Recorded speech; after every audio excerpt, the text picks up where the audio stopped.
Let me call to order the Fox Canyon Groundwater Management Agency meeting for today, Wednesday, April 23rd. If you'll please rise for a Pledge of Allegiance. Dave, will you lead us, please? Put your hand over your heart and follow after me. Pledge allegiance to the flag of the United States of America and to the republic for which it stands, one nation, under God, indivisible, with liberty and justice for all. Okay. Jessica, roll call. Chair Mulhart? Here. Director Craven? Here. Director Bennett? Here. Director Kelly? Here. Director Borchard? Here. Okay, any changes to the agenda? No changes, just a comment on that's sort of a new format. Pursuant to your board's discussion at the last special meeting, some of the more regularly occurring items that we used to do just quarterly, like the budget report, the work plan report, some of the other administrivia has been deleted, and it will come back to your board, but less frequently. That's just why you see the change. So, and that's based on the other work that you've directed us to take on. Okay. Public comments. Robert.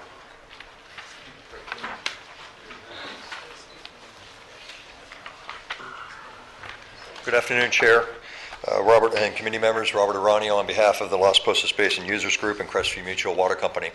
I wanted to go ahead and give you an update. I noticed that somehow, or for some unknown reason at this point, ministerial oversight, I guess, we're not going to be agendized anymore as a regular, and so I could be expected to make my comments here during open comment. Is that the way it's going to be, and would it allow for any interaction and discussion of a report that I was to make, or are you bound by some crazy rule that you can't talk to me? I think Jeff tried to explain. I think what happened is that as a result of some comments some board members made at the last meeting, given the issues that we're dealing with, maybe we could simplify it by not having so many of these reports, and I think that's what Jeff alluded to. And I think we need to decide if the board, this may be one of those reports that need to come up on a more recurring basis. Some of the other reports I think he's referring to may come up on a quarterly basis, but they will come up, but not every single month. So, and because it's a public comment issue, we can't take action, but in the meantime, let me chat with staff and others to figure out how we want to solve this particular dilemma. And as I indicated to you, I think the current process of using the public comments for today is the way we take care of it. But let us address that issue, because what staff did, as I said, is responded to comments that were made by board members. I understand that. My concern is, and the part I would like to present to you, is that we are dealing with some issues up there. There might be some things in which we would like to bring to you in order for your consideration, and I want to make sure we don't put ourselves in some kind of a sideways with Brown Act as far as open comment, something not being agendized, and yet I'm looking for your guidance and for your input about specific items as we continue moving forward on our basin management plan. Okay, all right. Mr. Chair? Yeah. Let me just say that we don't get written reports, and it's really hard. I don't know about for the rest of you, maybe you're more familiar with the circumstances. It's really hard for me to get a verbal report and then give direction immediately on something I haven't had a chance to read. Okay. Again, we can't right now, given the dilemma, and Robert had called me on this issue after he saw the agenda, and I said, let's use the public comments methodology for today, but what we're hearing is some of the concerns, so let's figure out how we can meet the board's direction of simplifying the meeting so we have time to deal with the issues that are really pressing on us right now, not exclude issues that we need to address that should be pressing on us. I get that. And how we do that in such a way that we're not bombarded with questions with no background to it, and then the board's asked to make a decision, and as you heard from Charlotte, that's not the way, that's not her style of doing things. Understood. And I get that. So I think your comments are good. Let me have that discussion with staff and let them deal with the board members on how they want to resolve this nuance to interpretation of some direction they got from staff. Okay, so with that, do you have a report that you want to give today or anything? Yes. Okay. The Los Postos Basin Users Group is back on to meeting on the second and fourth Wednesday of each month. We've committed to do that as we are back on with trying to get our plan put together and finalize some sticky issues that both you're aware of and that we are very much aware of in our group that in order to deal with. Today's meeting, and specifically, we went back over Emergency Ordinance E, answering and asking some questions of Kathleen that was in attendance for how that was going to work in regards to a 6-month reporting period or a 12-month aggregate at year-end reporting period. And we also reviewed a list of items that we will be submitting to you in a letter for issues that we think you should take under consideration for your 7-step process that you're going to be going forward with. Many of them, the Los Postos Basin Users Group and the GMA as a whole touch and can be throughout the GMA. Some of them are very specific to our basin and what we're dealing with in our area there. But we are looking to cooperate and to enhance your process going forward with our involvement in the same time that we will be continuing going forward on our own plan and our own basin group up there in order to get our issues resolved. Okay. Thank you. All right, very good. All right, thank you. Anybody else on non-agenda items? Let me Okay. ask a question Yes. here, Sharon, maybe of council, but public comments doesn't preclude us from making any comments or having any discussion, correct? Or is that It does. incorrect? It does. At the board level, it does. I assume. Well, yes and no. Individual board members can comment or respond to public comment. Your board as a whole cannot discuss whatever the item is that's being addressed, and certainly can't take action on it. So, Okay. At the board level, for the benefit, what, like in this situation, one person spoke, the second person, when the third person gets ready to speak, and I wanted to say something to Mr. Ranio, but county council would have jumped in and said, when you get to 3, that's when you got to stop.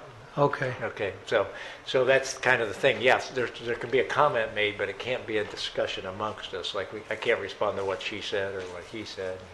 So he usually warns us at the third. Doesn't mean the third can't talk, but he says you get under riskier ground. So it's a good point. I'll use this as my opportunity to say I'm glad he raised this issues, because there's some issues that are appropriate to be raised about how limited we would be to talk about that. Great. Thanks for clarifying that. Okay. Board member comments. Any comments from the board members? Okay, let's deal with the consent agenda. Move the approval. A motion and a second. Any objection? Hearing none, so moved. Let's go to informational items. Chair Mulhart, board members, members of the audience, Gerhard Hubner, Watershed Protection District. I will be introducing this item. This is at the request of the City of Oxnard to look at a proposed revision to the agency's ordinance 2013-2. I understand Rob Saperstein is prepared to give a presentation to you and give a briefing on that. With that, I'll ask Rob to come up and do his presentation. Thank you, members of the board. Gerhard, Rob Saperstein for City of Oxnard, and I always am confused. Is it the lower button that moves it forward? Down here or on the side? Side. Side? There we go. Rob, Yeah. Rob. Well, that's what I usually do is press them all. Do what we do in the airplane business when we're airborne. We just push buttons, and Yeah, wherever it goes, we stop it. If it's I not- learned in it's this- really the way we do it. I learned in the submarine you don't do that. When you go down, you really go down. Thank you, members of the board. The primary purpose, as Gerhard mentioned, of giving you this update, and I will step back and give you a full update of the GREAT program, is to get direction from the board on the process to go forward to revisit the resolution that had originally laid the groundwork with the GMA to move the GREAT program forward. Because of the impacts of the emergency ordinance, the city needs some revision to that resolution.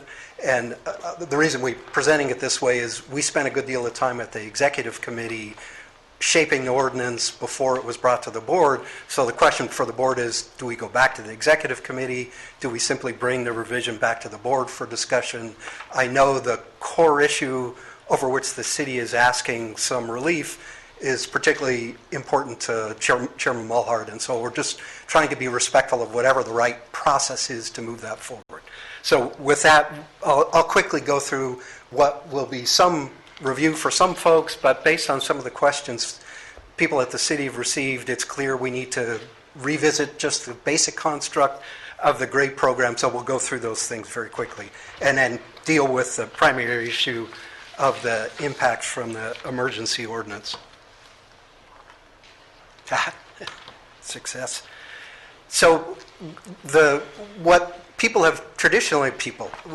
seems to be the focus of the GRAPE program is just the recycled water component, and that's the tertiary treated wastewater, then advanced treated, so reverse osmosis, microfiltration, subsequent treatment that really makes it pristine water. That's what happens at the Advanced Water Purification Facility, the AWPF.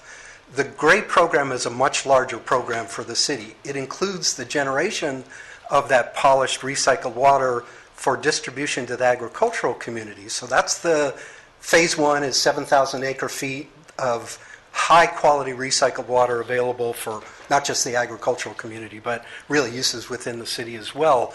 Other component key to the GRAPE program is the groundwater desalter at blending station number 1, part of the city facility. So part of the water cycle for the GRAPE program is not just the recycling of the city's wastewater and distribution internal to the region, but the ability of the city to take relatively poor quality groundwater from within the GMA jurisdiction, desalt that water, and create a water quality similar to the imported water that the city buys from Cayugas, blend that with the lower quality groundwater, and create the blend that the city currently provides to its in-city potable water customers. So the GRAPE program acronym is Groundwater Recovery Enhancement and Treatment Program. It, as a core component for the city's internal use, was to moderate its use of imported water by taking groundwater, desalting it, because local groundwater is much poor quality, much saltier than the imported water, so that it gets the appropriate blend for its in-city customers. It doesn't mean the city goes off imported water. It moderates its use by taking local groundwater and desalting it for treatment. And that piece is an important part of the puzzle. The groundwater desalting component turns out to be a less expensive source of water than imported water. That's where we get a little bit caught in the impacts of the emergency ordinance. I'll get to that in a moment. So and this shouldn't hopefully be a slide that folks are not familiar with, say it without the double negative. This is a slide we've shown multiple times, and it shows the recycled water distribution piece. The red on the slide is United's PTP system. The purple on the slide is Pleasant Valley's surface water distribution system, or well, I shouldn't say just surface water, PV, Pleasant Valley County Water District's groundwater, surface water, ag distribution system. The green line at the bottom and the green line that goes north towards the forebay is the backbone of the city's recycled water distribution system. And east-west along that line, that pipeline is ready to be extended into the purple system, the PV system, and the red system, United's PTP system, to augment those water supplies for agricultural uses along that green route. You're talking about that little stub that's coming out? It's Yes. going to be extended. And it's actually, if it's not complete, it will shortly be complete to city limits, that green line. And so the primary distribution system, east-west, needs to just be extended along East Wainimi Road so that it can have laterals off to PTP and PV. There's a laser on that, Rob. Yeah. It's on the top, I think. You can point everything out. So part of that extension is conceptual. I think that red dot is about city limits there, maybe a slightly west of there. The pipeline currently exists to that point. It's the rest of that east-west facility that the city is ready to let once we deal with some of these issues that have sprung up. This pipeline, the north-south backbone through the city, already completed.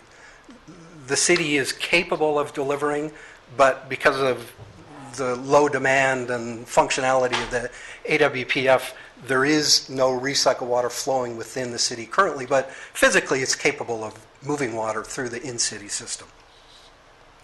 And ultimately, again, the benefits of this somewhat crazy network of piping is we take water that otherwise is being pushed out to the ocean, the city's tertiary treated wastewater, taking that water and moving it back into the areas. PV is groundwater tremendously depressed in the lower aquifer system. And this year, United is forecasting perhaps no water being delivered in the PTP system by August, September, October.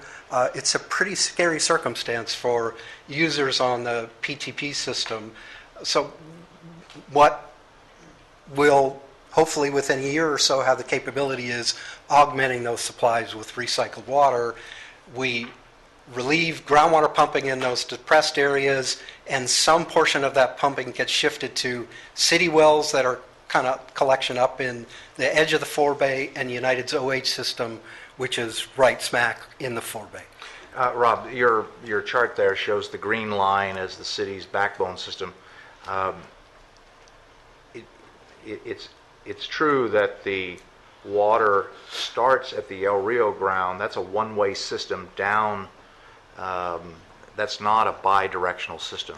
The lateral that you're talking about is the outflow. That's the treatment plant. So this green line, although it actually parallels in some parts the OH line coming the other direction, this green line is one directional in the sense that its intent is to deliver recycled water back up the system. But it's not in place right now. No, it is in place. That is in the ground. Isn't that the line on Ventura Road? That they relined? I think that's a sewer line refitted. It's the old Redwood trunk line. I'm not sure if it's Ventura Road or exactly what the alignment is. Okay, because that diagram shows that it goes up Rice Avenue, and that's... And so this was a conceptual design, Okay. and so it may not be the exact route. Okay, but so it is in place. So the green line is, so it's true then, so your diagram is correct. The green line represents the ability to move water out from the treatment plant as far as the spreading ponds of United right now. It's on the coastal side of River Park. Oh, okay. So there would be required some very short. That's what I was. Very short extension. So the diagram, the conceptual diagram, is not correct. The backbone line is up Ventura Road, up to the edge of River Park. That's where it is right now. Okay. And so it's a stone's throw away from the pits. Yeah. And that, in the full extent of the GRADE program, we have the capability of moving water to the pits in the forebay for surface recharge. There are conceptual studies being done for ASR, so direct injection in key areas in the groundwater basin, multiple potential uses of the more enhanced and full phase 2, phase 3 components of the Yes. Okay. GRADE. And I would agree with that. The chart doesn't really reflect that, but your verbiage is correct. Yes. Okay. And so ultimately, components are moving groundwater pumping from stressed areas to areas that are easily recharged. In the process of shifting pumping around, we are, through the city's groundwater salter, removing tons of salt on the freshwater side, and from the recycled water side, it's pristine water. It's better quality water probably than most public water systems, and tons of salt removed from the recycled What's the water. target date to bring both those systems online? I'll get to that in a minute, but depending on which iteration we go, it could be as early as end of this year, perhaps bleed into next year. if longer term could be 24 months. Yeah, okay. We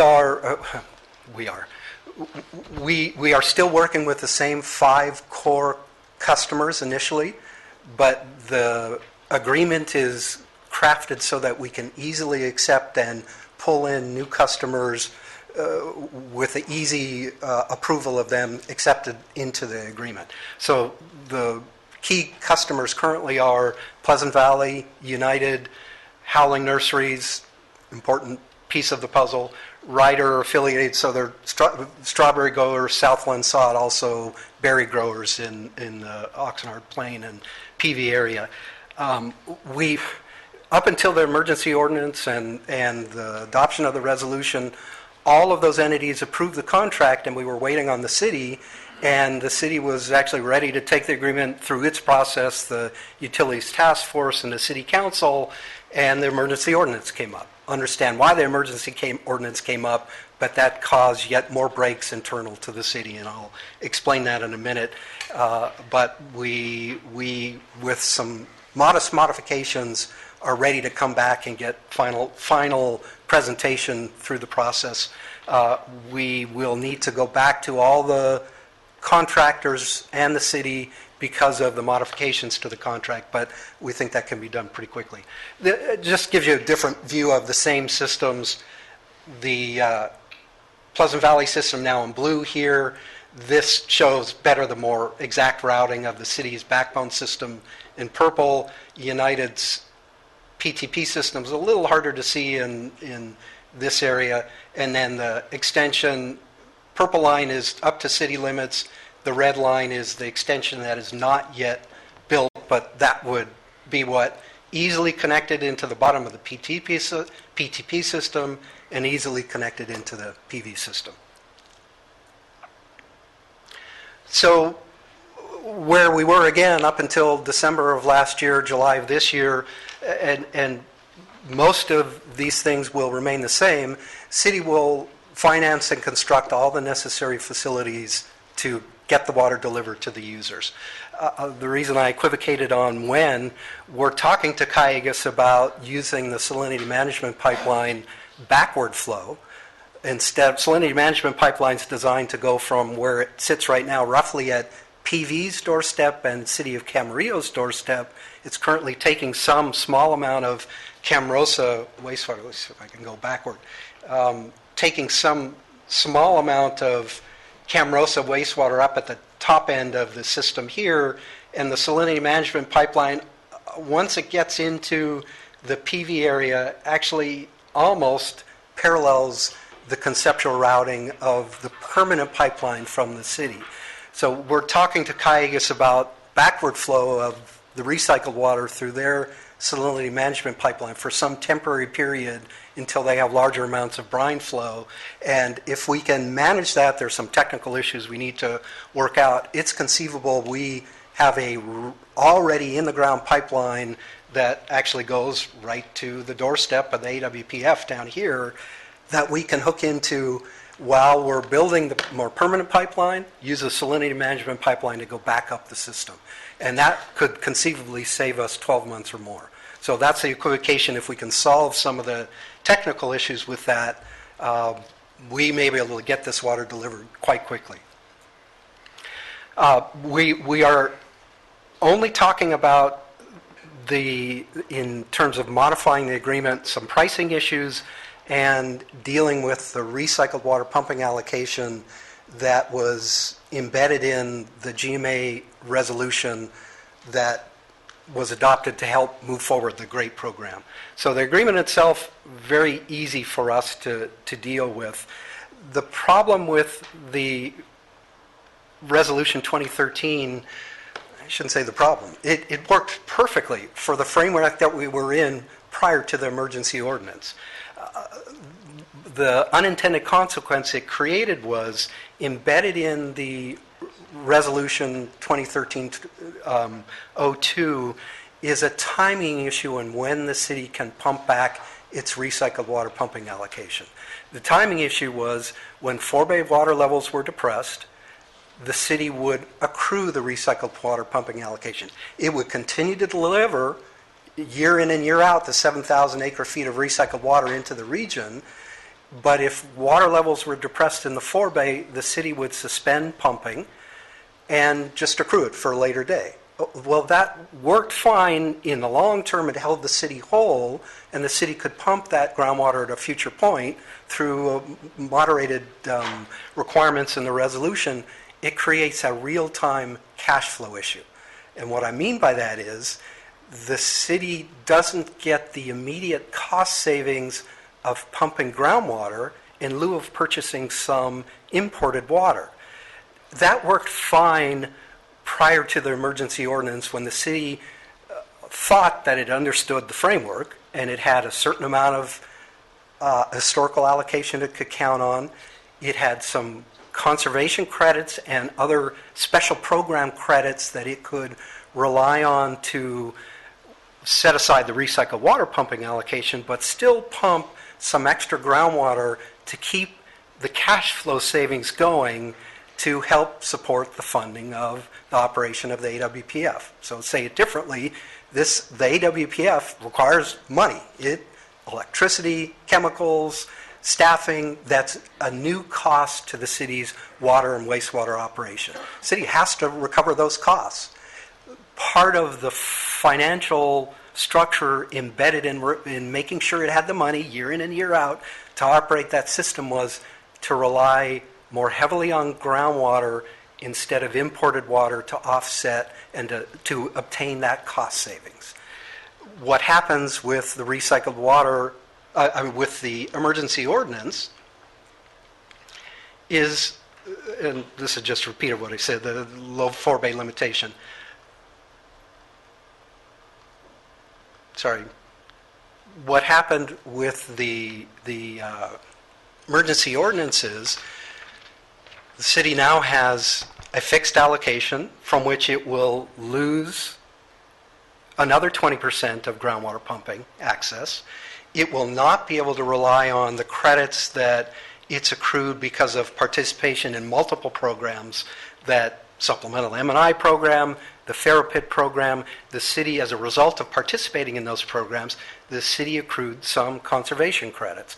It won't be allowed to pump those, utilize those during the imposition of the emergency ordinance. So now the city has a dramatically reduced access to groundwater, and if we continue with the current limitation in the resolution, during low forebay level conditions, the city won't even be able to access the recycled water pumping allocation. We need some minimum amount of access to that extra groundwater pumping allocation to support the operation of the AWPF. It's as simple as that. It's a real-time cash flow issue, and that's imposed on the city because of the emergency ordinance. What we don't have yet, I don't know why this is doing it this way, and just give you a sense of the city's allocation balance and the impacts. The city has about 45,000 acre feet of conservation credits. We're not looking to touch those. We understand the framework is lay off until we come up with a new system to deal with conservation credits. They're not to be touched. That will remain the same. We understand those are the new rules, and we'll work through a process to deal with that. But the result of all those extraordinary limitations in the emergency ordinance is no touching the conservation credits, and within 18 months, about 4,000 acre foot reduction in the city's access to groundwater.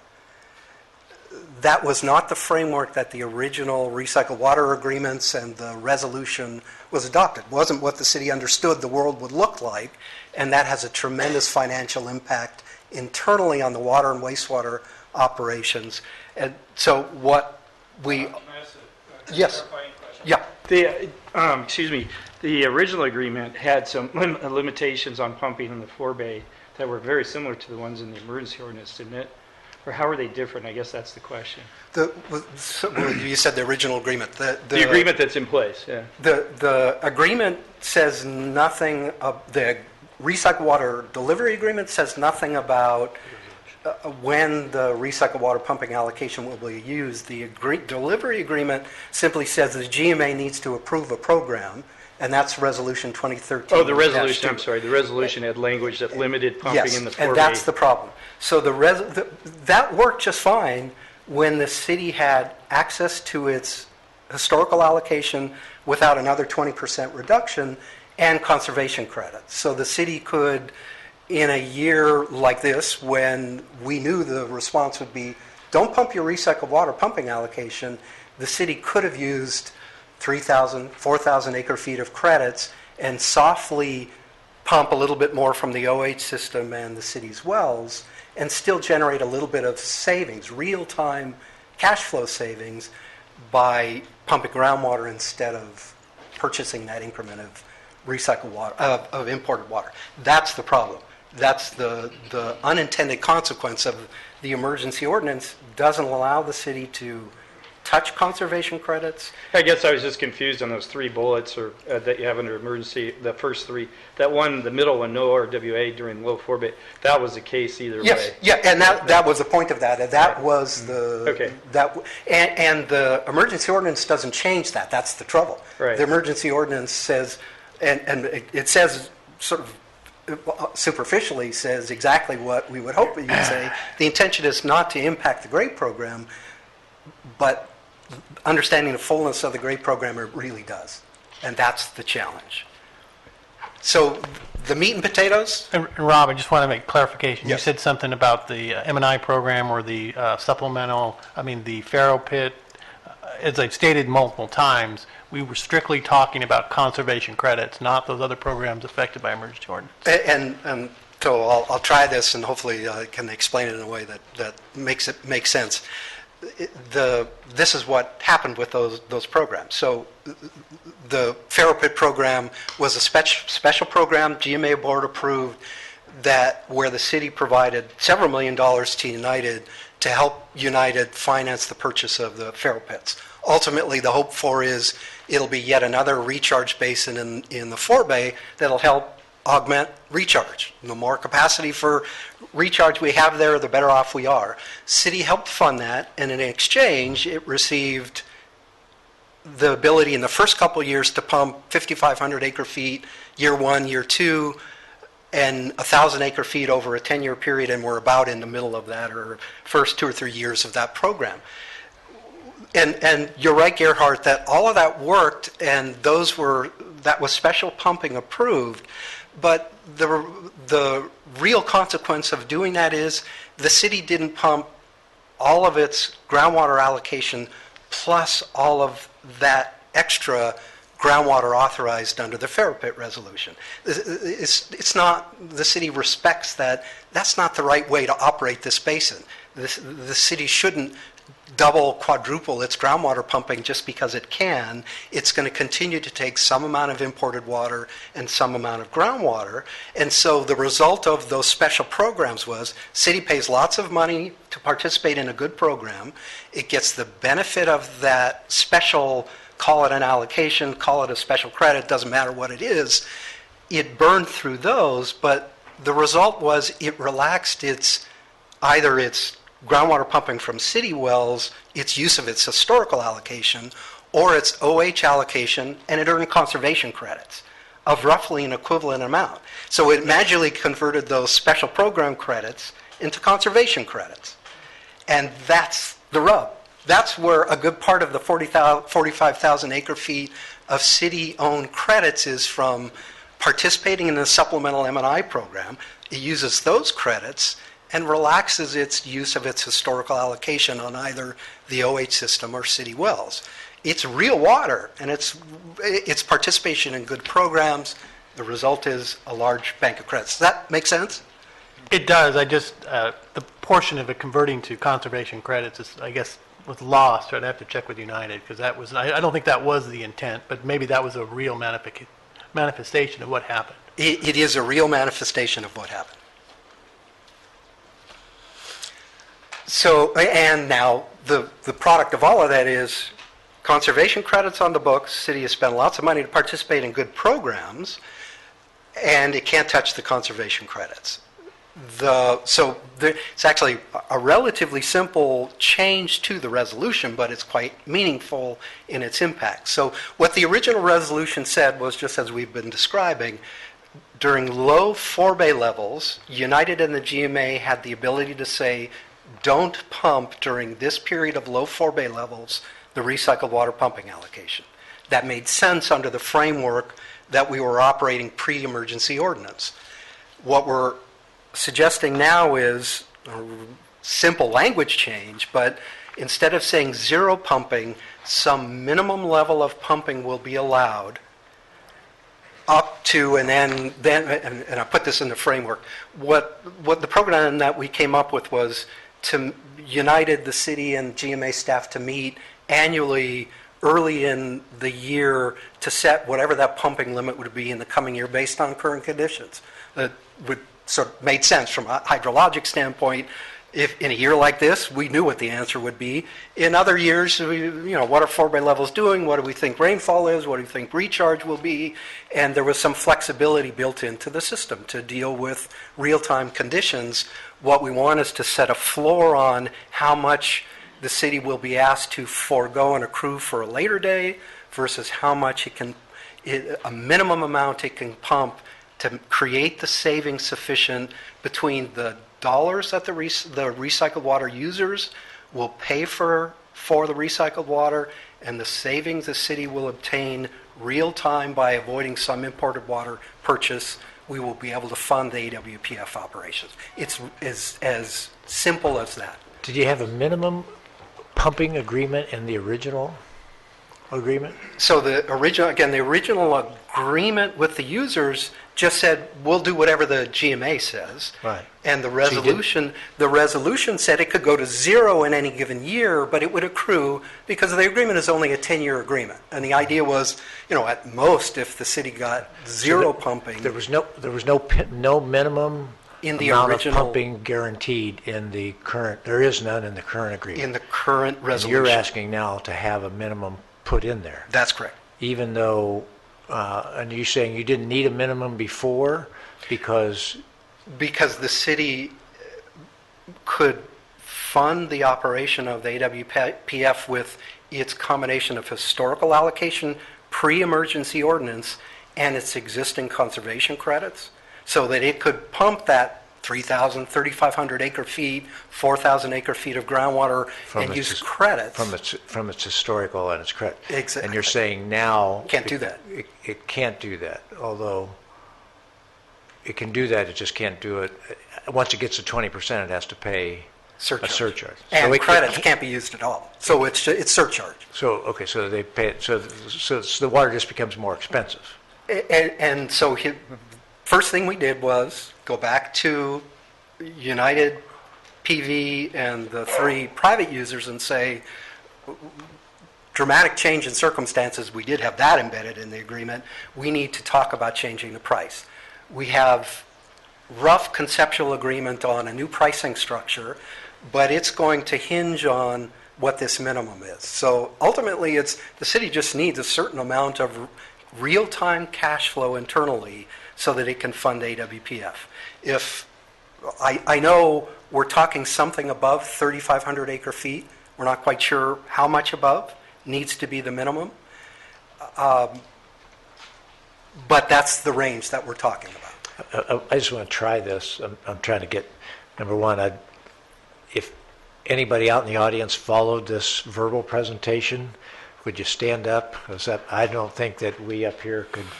I mean, there was a lot, as you guys were going back and forth, I think it was basically a conversation between you guys, right? I'm not sure everybody's following all this. Maybe some of my colleagues on the left got it all, but I'm still trying to get my head around. So I'm going to ask this question. Please. Just from a big picture standpoint, recycled water is going to be expensive. Yes. Right? I mean, I don't know what it is, but it's expensive.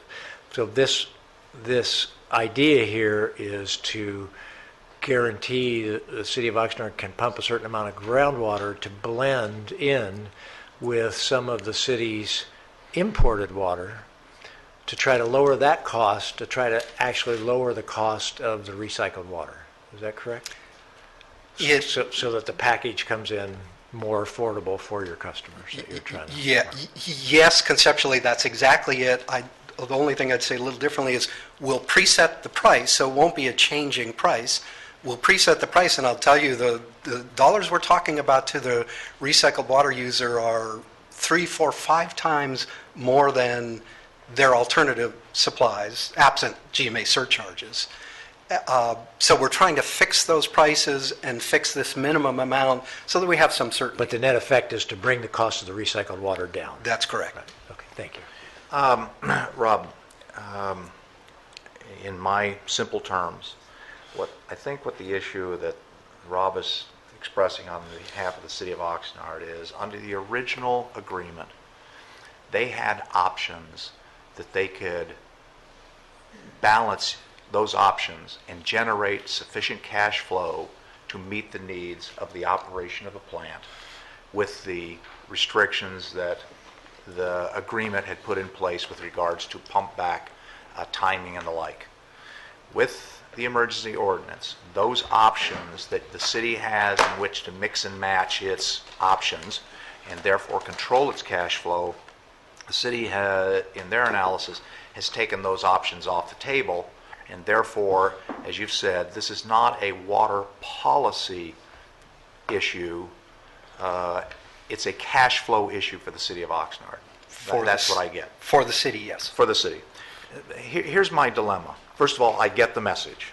I get the message. It's a cash flow issue, and it's an expensive operation. And I get that the city has a vision and has spent a lot of money with a plant that's sitting idle right now. And if everything works as we dream it would work, maybe we'd be up and running in 8 months, maybe a year. If they don't work, we're a year and a half away, which kind of takes us through the emergency ordinance period in some form or fashion. But there's expenses you're going to have to make in the meantime. I get all of that. Here's the dilemma I have. The GMA, well, let's go to United first. United has met with the PTP pumpers and has said to the PTP pumpers, we have a choice. We can lower the bowls, get you water, destroy the aquifer, and you'll have salt on your ground, and that vicious cycle just keeps going.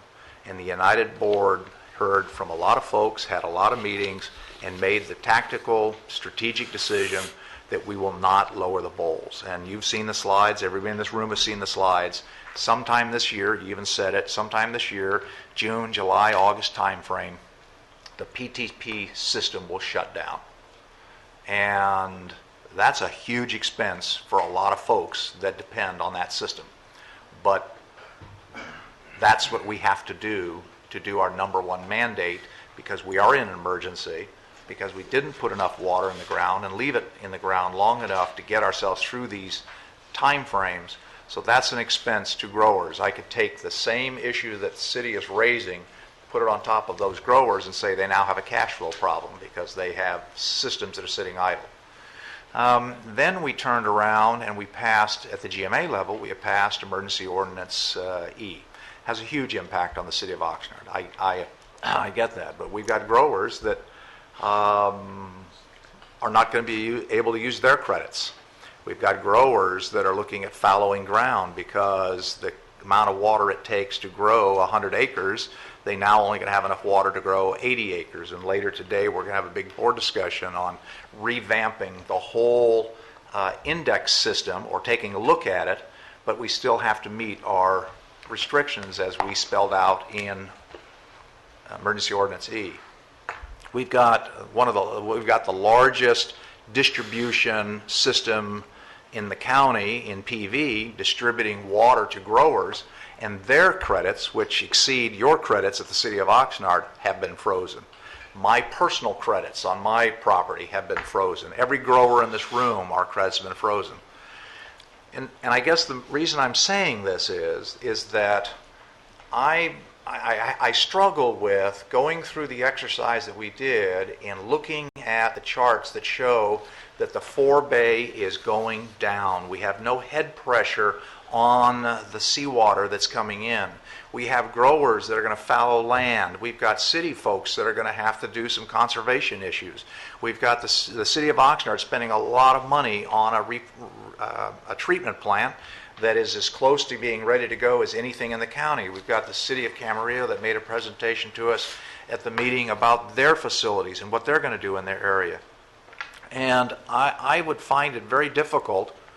How do I say to the city of Oxnard, I'm going to let you effectively mine an aquifer that we all know is not where it should be, and go to bed at night saying, man, I did my job as a board member of the GMA because of a cash flow problem? How do I say to the next generation, yeah, Grandpa didn't do his job to make sure that the aquifer didn't get contaminated because one entity had a cash flow operation, and the next thing we know, we get a parade of growers coming in saying, why am I any different from this? And it's hard for me to say this because I straddle both fences in the city of Oxnard and in the ag community. I sit on both sides of the fences. The fact of the matter is, Ordinance E was put in place because we have a problem that none of us directly intended, but in fact we have that problem. And I think we went through a very extensive outreach program, a very quick outreach program, and we got consensus. How do we solve this dilemma for the city of Oxnard? As I sit here, I don't know the answer. But the answer, I'm really reluctant to say that the answer is we'll give the city of Oxnard the ability to pump X amount of acre feet out of the forebay or out from under the city of Oxnard, which the forebay drains into, knowing full well that we have a chart up here that shows that that line is going down to the same level, if not deeper, with no known guarantee that we'll have a recovery 1 year, 2 years, or 3 years out. I don't know what to do with that, but I hear the cash flow problem. So I'm not insensitive to the cash flow problem, but I have real difficulty trying to solve that problem and looking all of you in the face that filled this room for the GMA to make a decision, and I think we made a decision. It's not a perfect decision, I get it, but we're not in a perfect position right now because of the drought. That's the problem I see with what you're proposing. I didn't want to interrupt you. I think there's two meaningful responses to that make it different than just saying cash flow problem, okay, let's give you some relief. Physically, the most important piece, physically, what will happen with this component, the entirety of the GRAPE program, is 7,000 acre feet of new water will go to the most seriously impacted areas, South Oxnard Plain and PV. That's 7,000 acre feet of new water. It's not water that's currently being served, and it will displace, in a year like this, groundwater pumping, because there's no surface water being delivered. So 7,000 acre feet of groundwater pumping will stop in the Pleasant Valley lower aquifer system and the Oxnard Plain lower aquifer system, the most seriously impacted areas within the region. Hold on. I was patient, please. Because I don't accept everything you just said. Okay. What is... Well, you got 7,000 acre feet going into the most impacted area. Yes. I will submit to you now, in my view of the world, the most impacted area we have in the county today is the forebay. The forebay is the reservoir that gives us the ability to get through these ups and downs. And right now the forebay is going in the wrong direction. The forebay has much more impact on, in my opinion, and the technical people can explain me wrong and I'll change my opinion, but my problem with your logic, and yes, we're going to put 7,000 acre feet out on the east end of the county, and under your proposal here, the city of Oxnard could pump back 3,500 feet out of the forebay, and the forebay is in a terrible shape. I mean, a terrible shape. And so I'm not sure if it's really 7 or if it's really 35, and is it worse to give 35 over here and take 35 over here, or 7 over here and 35 over here, and I think those are water policy issues, and you said in your own discussion, this is a cash flow problem for the city. It is a cash flow problem for the city. Yes, it's a cash flow problem. Yes, there's a technical piece of this that, boy, we live in really different technical worlds. If your response is the forebay is the most seriously impacted area of this region, we have a really different technical understanding. And so maybe one of the important places for this to go, however unfortunate that is we need some technical discussion, and maybe it shouldn't happen at the board. So where I started was, what's the right process to move this through? Because we have a really different technical view of how this basin should be optimally operated, and we have a fundamental disagreement about where water needs to go. Today, tomorrow, Today, I believe the forebay, as a benchmark, is in serious shape. I would even disagree with that, so I'd suggest Well, then to we have fundamental differences. Yes. If you don't buy that, then we have Yes. fundamental differences. I actually, Mr. Chair? yes. Just to kind of help with the conversation and put it in terms I can understand and sort of address Supervisor Bennett's question. If you could go back to the slide before this, Rob. What you see are the emergency ordinance impacts as described by Rob to the, what he described, I want to call it the current agreement or the current resolution, right? And it's really just 3 bullets that have any meaning there. No use of conservation credits, the 20% reduction of the T, and then the RWPA, which was the water pump back, the recycled water pump back authorization. Well, if you take, the reason I made the point I did about the recycled water pump back authorization is that the conditions that we had in the resolution are probably no different than the conditions that Rob's concerned about today. So you can just take that off the table. The no use of conservation credits and a 20% reduction in the T are essentially what everybody's facing. So in many respects, you can look at this as sort of an advanced request for a variance. And there are provisions for that in the emergency ordinance, which gets to Rob's point about how to proceed with that. But to me, looking at this, it's no more than an early request for variance, because we said on the recycled water pump back authorization, your board said that we're not going to touch that agreement. Any of those agreements, the Port Hueneme Water Agency agreement, those aren't in the T, right? So in this sense, Oxnard is not being treated any differently than anyone else. So what Rob has presented is a case for variance, and essentially some conditions that merit some consideration. And so the process that your board has adopted is places in the emergency resolution. And I hope I meant that to be clarifying, and I hope not to muddy the waters anymore. So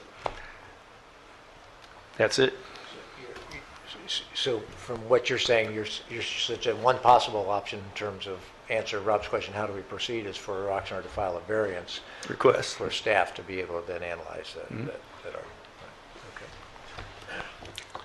Mm-hmm.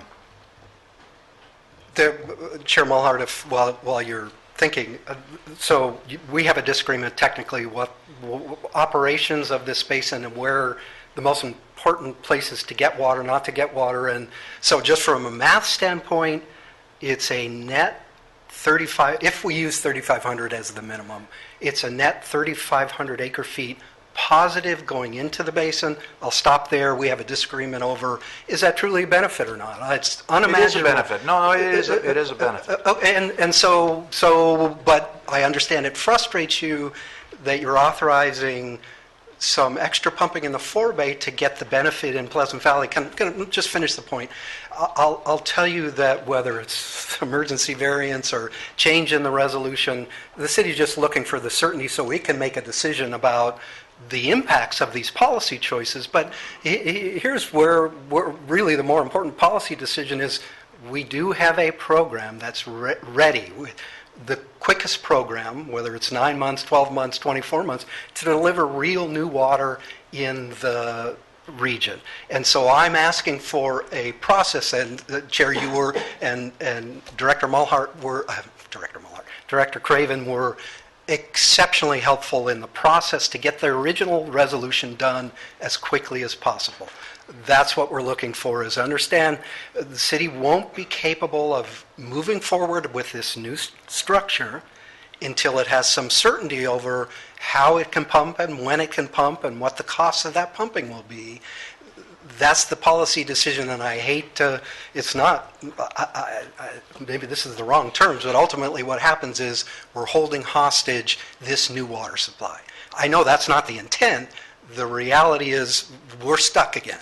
And as slow as the city has been, and I acknowledge it's been slow to get to some point, I'm actually frankly glad that it had the slows, because if we had been in the middle of implementing the agreement with the emergency ordinance occurring, we'd be having the same conversation with a different level of urgency, because the city would be either building the pipeline or in a different stage of the GRAPE program, and the ground would have changed.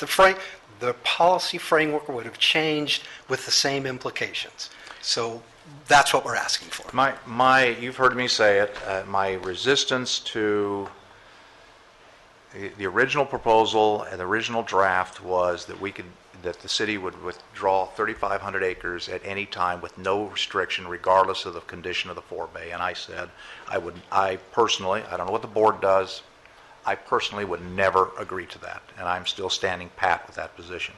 I do not see the logic of authorizing someone to draft against my bank account knowing there is no money in it, and that's how I view it. Now, that may be a very simplistic analogy, but that's what you're asking this agency to do, and I don't see where that makes any sense to take a forebay, to get a net benefit out in PV, I get that, but then to do more damage to the forebay, where in terms of water terms, yes, there's a net 3,500 acre feet, but in terms of damage, I'm not sure that that's the trade-off I want, particularly on the forebay. So I don't know how we get over that hurdle. And so, Chair Muller, may I insert? This is an important point in the conversation. I understand that authorization, it's a net zero gain. While you may have 35 extra 100 in 1 year, they get to pump it all back. It's net zero to the, just so your board's clear, it's net zero overall to the basin. That water all gets pumped back at some point or another. So there may be, well, because they get to, that pump back authorization allows them to pump everything back over some period of time. And the current agreement we had allowed them to do it and it was designed that way because we knew there may be times when it was not beneficial to pump in the forebay. They knew there might be times when it wasn't beneficial, so they wanted to save that right for some time later. What's happened is that they want to accelerate the pumping back now, and then very similar to the first time they came in, they're in a hurry and staff's in the way, just so we understand the context. boy, staff in the way. I'm not sure where that came from, so I never said staff's in the way. I don't know where that came from. We're looking for a process, and however long it takes, it'll take. I don't believe staff's in the way. We have a technical disagreement that we have some very skilled folks that know a lot about this basin that will have some opinion on it. So if we need to go to the technical advisory committee, let's do it. And staff should be a part of that. The couple small points. Yes, the general concept is to the extent, and here's yet another screwy piece of the emergency ordinance overlay onto the way this program worked, all of the pumpers' allocation in the GMA community has now changed. Irrigation efficiency has changed, and historical allocation is now converted into the temporary extraction allocation. The way this accrual of recycled water... Can you say that again? All of the GMA community pumpers' allocation to groundwater has changed under the emergency ordinance.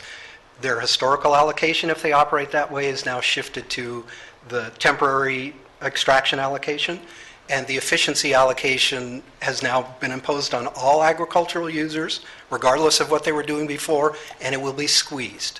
So yet another premise in the resolution approving the GRAPE program was we, the city, would only get a recycled water pumping allocation back for pumping that augmented, that recycled water delivery that replaced groundwater pumping not subject to a surcharge. We don't know exactly how that's going to play out under the emergency ordinance. There may be some folks who had planned to use the recycled water that now with the squeeze would be paying a surcharge. We know Howling Nursery, actually, I don't know what mode they're going to operate under, and it may be all of their pumping now will be surcharge pumping, so we won't pump any of that back. They will pay an extraordinary amount for that recycled water, and the city will never pump that allocation back out of the basin. Howling is the extreme example. There may be some of the other individual users that either will choose not to take as much recycled water so that they're not paying the surcharge because they won't be able to guarantee us that we get the recycled water pumping allocation back. It's a nuance, but it's an important one because the expectation is we're going to save water through this emergency ordinance. Get it. We've got to. The other piece of it is this is one of the few supply augmentation programs that's available to this community. So if the view is we're not going to focus attention in trying to make these programs work, and I'm not suggesting anybody's trying to get in the way, but I would hope that as much effort is placed on figuring out a way to make these supply augmentation programs work as has been spent on cramming down pumping. As a representative of one of the pumpers, that's our hope for, is at least figure out a way to make it work if it makes sense. And so all we're asking for, what's the process? Mike, did you want to? Yeah, Mr. Chairman, I realize that in the world you live in, the sun rises and sets in the forebay, but some of us live elsewhere. My question is, and I wish Tony Morgan was here, I would kind of like to know the transit time from the forebay to Magoo. And it seems to me that should some of this emergency pumping be moved more to the middle of the plain where you have transit time in both directions, that water, especially the shallow aquifer, which hasn't been touched much, would be applicable to extraction and purification. And any novel ideas that help us get around this standoff, I think, is necessary, because I think it's just immoral to dig our feet in the sand, refuse to accommodate people's needs who are trying to satisfy our request, but at the same time are provided no incentive to do so. And I pointed out to you back in January, I believe it was, that the loss of this 7,000 foot was going to be a real thing that I really think is not a correct thing to have happen. And Mayor Flynn was here and assured us that given the opportunity, he would attempt to move that along. And I would like to hold him to his promise and us try to do what we can to make it more facilitated rather than regulated. Thank you. Okay. Steve. I'm sorry, but I'm going to need a few questions here. One, sort of in response to Dr. Kelly and this sort of thing, new supply is something that we have to try to facilitate and try to make happen. The question is, I think the question is it new supply at what cost? What's the impact? We can't just say, oh, if it's new supply, no matter what, we're going to make it happen, even if we don't know what the consequences are, et cetera. So the question is, I don't think anybody's saying let's not have new supply. Everybody's saying let's make sure we do it in a rational way. So a question I have for you, Rob, and then any other technical people that want to weigh in: is there a guarantee that there will be 7,000 acre feet less pumping if there is a delivery of 7,000 acre feet of lower of the great program water? No. So again, the paradigm is 7,000 acre feet delivered to offset groundwater pumping, some of which will be pumping that is offsetting normal allocation, even under their emergency ordinance, and I use the word normally as shorthand for either the temporary allocation or the irrigation efficiency. Mm-hmm. So it will be reduced groundwater pumping that offsets that. This is one flavor. And the other flavor is pumping that offsets surcharge. Right. Only the increment that offsets surcharge will never be pumped back. that increment that offsets normal allocation pumping will be moved from Oxnard Plain, Pleasant Valley area to the forebay, to the OH system and city wells. But there's not a mechanism that guarantees they'll actually decrease their pumping. They could conceivably contract with water from the GREAT program, and they're going to use economics, I assume, to determine what they're going to pump. And same response to the emergency ordinance. So Yeah, unfortunately, it's economics. that- Exactly. I mean, Yes. even with the Yes. emergency ordinance, I recognize we That's don't know that correct. we're going to get a 20% reduction. That's I see But to simplify it a little bit, as I understand it, Howling is the one that usually exceeds the authorization to pay surcharges. At least right now. Yeah, but the others are all using irrigation efficiency, which is a normal allocation, and we agreed to give them pump back authorization for efficiency, which offsets anything Howling might buy. Now, Howling, and I'm going from memory here, but Howling typically overpumps to the tune of about 500 or 600 acre feet. Some of that's going to be taken up by the efficiency that we've allowed. In the agreement, we've allowed people who are pumping without historical, using efficiency, to take the efficiency pumping they're doing and transfer it to the forebay. Now that's an impact that goes right against Howling's D-track. So if they're over pumping on efficiency by 500 or 600, you've got zero. You got net zero. So there will never be a reduction in pumping. There'll just be a transfer of pumping as a result of the use of this water. And that was the point I was trying to make with the board. And we don't know exactly the numbers. We're not even sure what the pricing structure, we haven't seen the pricing structure. But Howling was going to pay a higher price for the water, which was presumed to cover Oxnard's costs, I think, initially. So they didn't need the pump back authorization for that. But we don't know what the new deal is. You know, one of the things that both you said in response to Steve's question is fundamentally, it is correct. The management plan envisions that for the Pleasant Valley area, we're going to shift as much pumping away from Pleasant Valley and supply them with some alternate source of water. PV has been doing that for years because they've been taking the PV system, the PV water from United since 1954 when we built the pipeline to Cam Rosa. We authorized just not long ago the Cam Rosa. All of that is intended to move pumping from PV to the forebay or some other place that can support it. Same for PTP system. All right, so that is the plan. Yes. That plan is hinged on the forebay having the capacity to be pumped. If the forebay doesn't have the capacity to be pumped, that whole grand scheme doesn't work. So when I say to you that I believe that the forebay, I have real problems of watching the forebay in a current condition that it's in, and then agreeing to allow the city of Oxnard to pump regardless of the forebay's condition, I'm going, wait a minute. Our whole intent was to harvest excess capacity out of the forebay and use it in areas that don't have that excess capacity. But when the forebay doesn't have that capacity, we're mining the forebay, and that's where I have the problem. I understand the cash flow issue, and the original ordinance solved that problem. Now we have a different change. I understand that. And I'm sitting here trying to think, how in the world do we balance solving this cash problem so we can migrate and deliver water, knowing that over time that water will in fact be pumped out of the forebay, so the actual net will be zero unless it's left as a result of surcharges. I get that portion of the puzzle.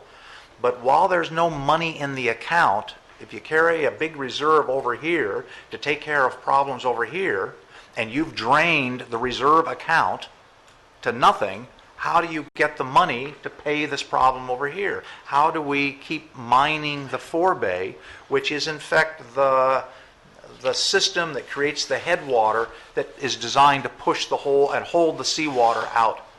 And that's in jeopardy right now. That's where my problem is. And I'm willing to have those discussions, Rob. I'm not saying let's not have discussions. But as I sit here today, I don't have in my mind's eye a solution to that problem.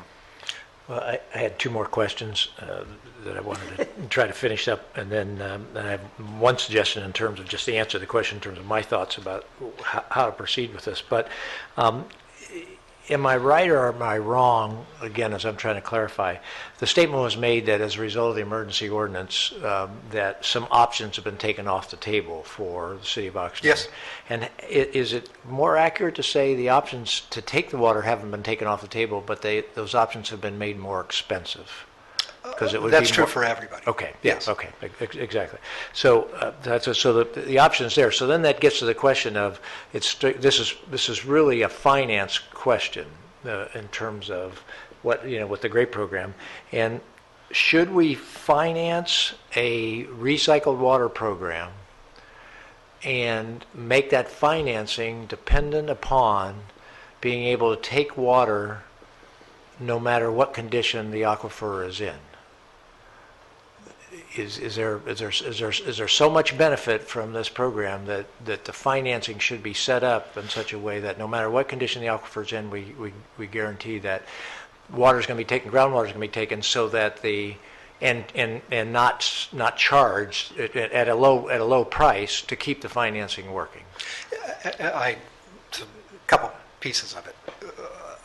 I resist the hyperbole that we are damaging the forebay. I don't believe we're damaging the forebay. I didn't say damaging. I said responding yeah, okay, to Mulhard's, Director but Mulhard's I use of the said term. take it no matter what condition. And the city is as much a participant in making sure this basin is operated in a sustainable way as any other significant pumper in this basin. So yes, there's an extreme at which, and perhaps that's the discussion, at what point do we say no more? I believe actually the forebay is behaving exactly the way we expect it to. When it's dry, forebay levels go down, and when the rain comes, forebay levels will go back up. And in fact, the increment that the city is asking for in this change in the resolution is actually could be slightly less than the loss it will see just in its historical allocation under the new emergency ordinance. Okay. Setting aside the credits and use of the other things the city had planned to do, it is, but more importantly, it's not just a financing issue. This is, do we want to figure out a way to make a new water supply program work? And I'm astonished. And Jeff, don't look at you because you said it. It's the program. If it was a fantasy to create this new efficiency allocation for agricultural users, and there's no expectation of water savings, let's pack up and go home, because the way you just described it, it's a fantasy that we're not going to save any water. Well, if we're not going to save any water from 70% or 60% of the users that are subject to this emergency ordinance, you guys spent 6 months wasting your time. I am astounded by that. I'm sorry, statement. but I'm the one. I asked a couple questions, and I want to try to at least keep this on the questions that I asked, and you're trying to deal with these guys, and I'm sure they're trying to jump in also. But given that, you just made the statement, you said this is not a finance question. This is, are we going to get a new supply question? I don't know how you separate the two. Everything is. We can get new supply if we're willing to pay unlimited amounts of money. But so it is a finance question. A new supply question is a finance question. So I guess we've been, in my mind, we've been on this for an hour and 15 minutes, and we have lots of things to do. I'm not ready to sort of say where this should go, except to say I don't think it should go to a committee of two people who then come. It's just too important of a topic, et cetera. But I'd like to direct staff, invite the city of Oxnard, anybody on here to sort of think through what could be a process that could allow these questions to be fairly worked out. But we need a process, but it may need to be a unique process, not the variance process, not the committee process. It may need to be unique, but for staff to come with a recommendation, and for Oxnard to come with a recommendation if they want, and any board member to come with a recommendation to our next meeting, say, how do we talk with Oxnard about this great program? That should be what I would recommend, given an hour and 15 minutes on this. And I would agree with that. Can I comment on Rob's one statement. Rob, if you're thinking of a phantasm or falsehood, I wish you would address that to some of these people who paid $5,000 an acre to lease land and are going to let it go fallow. I think that's, if you want to talk about hyperbole, that was a bit of it, and I almost wish you'd retract it. Okay, hold on, just a second. I'll hear from Charlotte. Go ahead. I'll let you respond very quickly. Mike would like to say something if you want to add one more. But I agree with Steve. We've been off this for longer than we Yes, should. yeah, and I'm as much a part of the problem as anybody. I get it. And I try to put it back in a positive note. I will respond to you, Director Kelly, but that's really what we understand the complexity, the difficulty, the challenge, and so that's the point of asking. And didn't know what other way to ask for some process to keep the discussion going. Ultimately, that's what we're looking for. That's why it's an informational item. So whatever the board's discretion.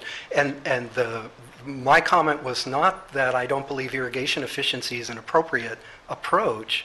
It's what I understood from Mr. Pratt was the suggestion that we're not going to save any water from irrigation efficiency. Well, I challenged Mr. Pratt at the last meeting, and the numbers that we've run, there should be at least a 10%. So for the first stage. That's what I was responding to. I hope it's more than 10%. If I can interrupt, though, Mr. Saberstein's asked for a process, and I think it's one that it needs to happen. So let's do that. Yeah, and I agree with the board level process. Let's do that. Mike, real quick, and then we'll. Mike Solomon, General Manager, United Water Conservation District. First of all, I want to acknowledge the city of Oxnard has contributed a lot with the Farrell property, the supplemental M&I. They were always the first in to try to help and create projects that solve problems. But there's a couple of things that I've heard in this discussion. Number one, as far as the process, I would like United to be part of this discussion because there's some real strong issues. I take offense to what Dr. Kelly said. The forebay is your backyard. For you to say you don't, for Lynn Mulhart, in his world, the forebay be important. In your world, it isn't. The Pleasant Valley, as a Fox Canyon representative, you should be concerned with the. Okay, hold on. I'm just saying, his emotional You should be concerned commitment. with the forebay because that is what's keeping the pressure up to keep the seawater out. We can't exploit that and let the water so some farmers don't lose money. I just And want to make sure the you're forebay clear. keeps That's the your Magoo responsibility pushed back? on this board is to protect the basins. The forebay Okay? keeps Magoo pushed back? Pardon me? Forebay keeps Magoo pushed back? It certainly does. And how many years does it take to get And there? I've got my groundwater folks, they roughly told me 3 feet per day, and it's a pressurized zone. I'm not a hydrogeologist, we'll get you that information, but the answer is yes. And you have a responsibility to that, not to make right, the farmers Mike, rich. Mike. Okay, but getting back on track, the One forebay is quick- our lifeboat, but United should be part of it. But the way you solve this problem, one of the proposals we heard from Oxnard is we all pay more for the water. We paid $1,400 an acre foot instead of the $625. What I heard was there was no pump back need because we're helping to offset the cost of that extra state water. We keep saying the water's getting more expensive, going to be more expensive to solve the problem. Yeah, we keep trying to keep the water price low and have a net zero impact to the basin. We got a hole, we're digging into it, we got to keep the water in there. So maybe the answer is we pay more to Oxnard. We all pay more to Oxnard, whoever is.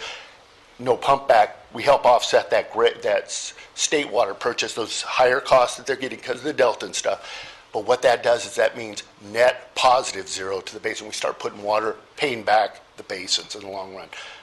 That's where the goal should be, and I'd like United to be involved with this process because we have a strong position on that and the forebay. Charlotte. Okay, this was an informational item, and the recommendation is to receive and file. I believe it needs more discussion, so I'm going to move to table the rest of this discussion until the next meeting and to bring it back on that agenda. Second. Okay.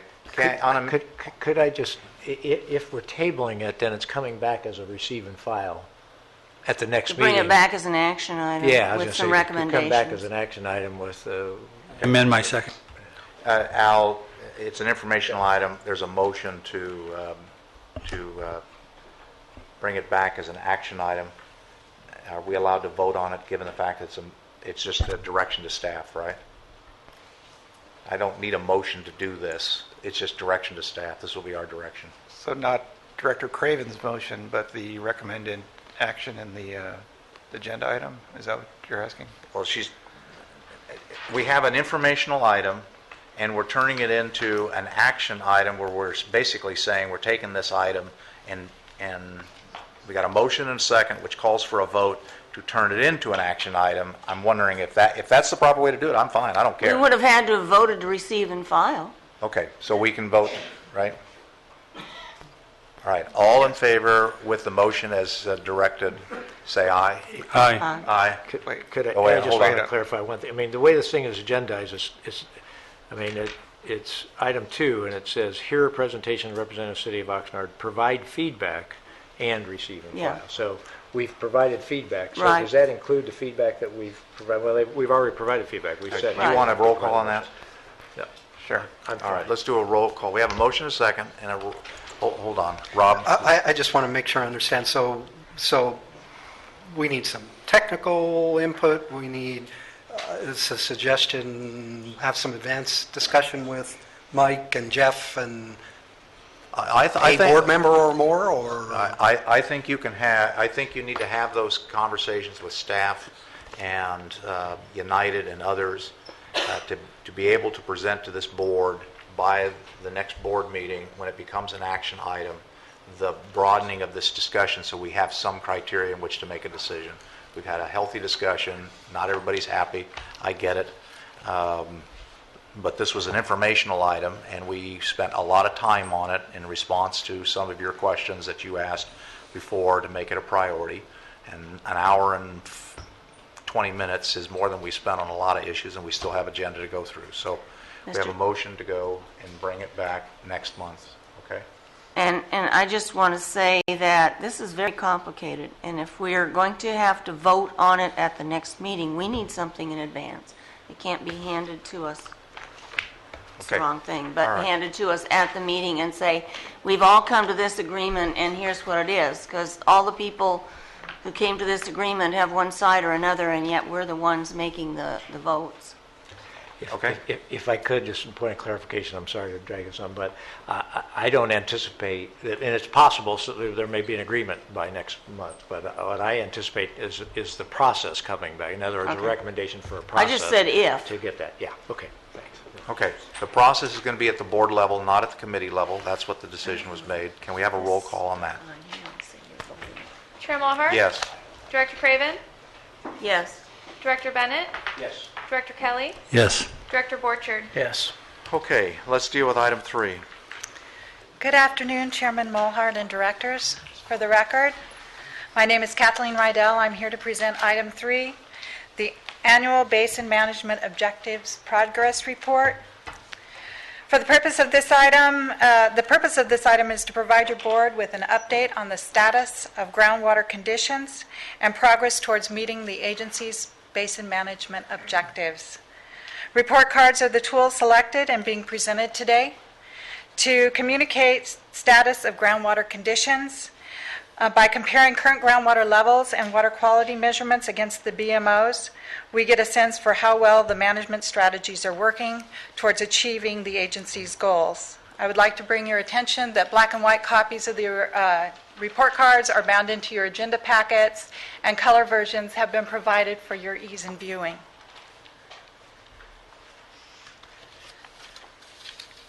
As I stated, that the BMOs are a check to check the progress towards achieving the agency's goals.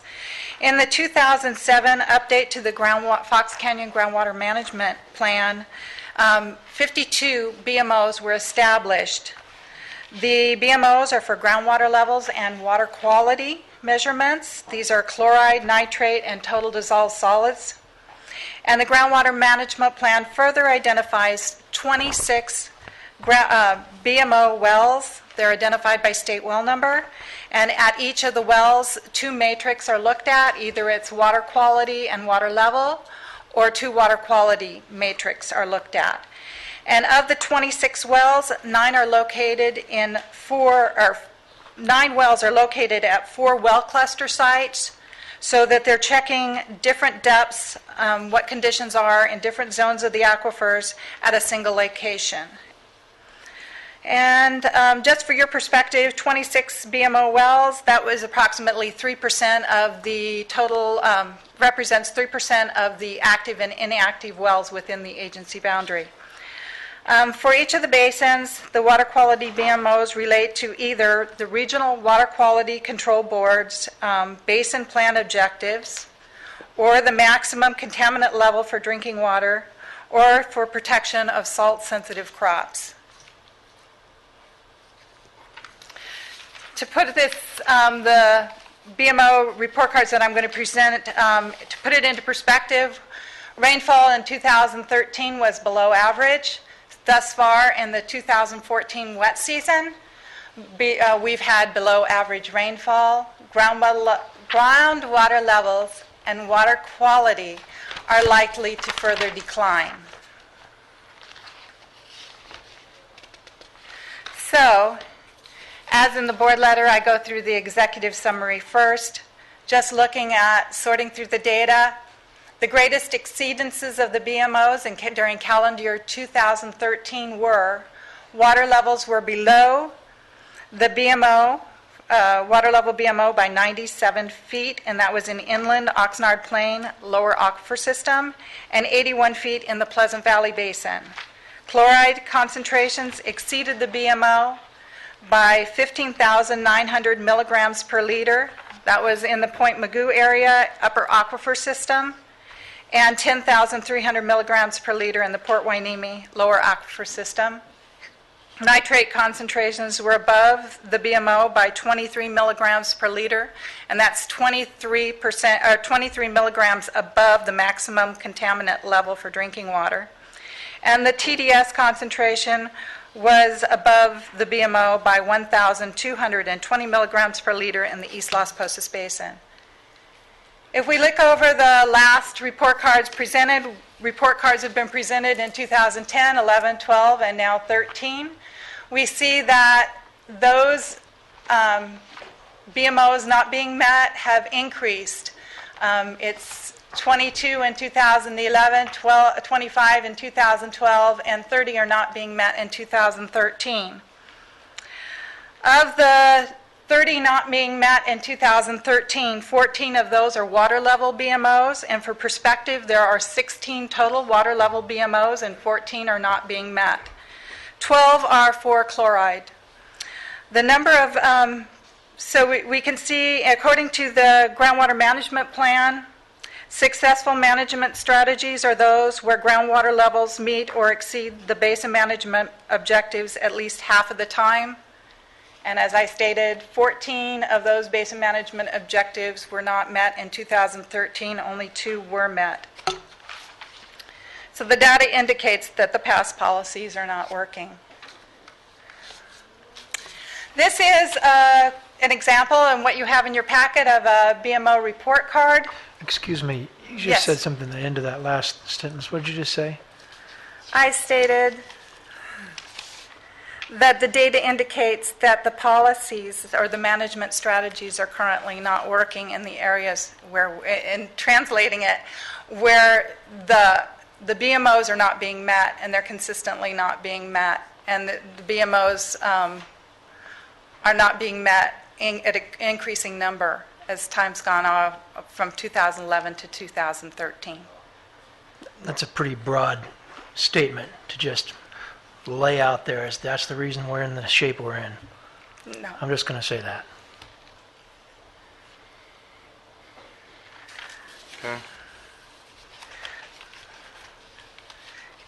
The purpose of the BMOs is to evaluate the management strategies. So, okay.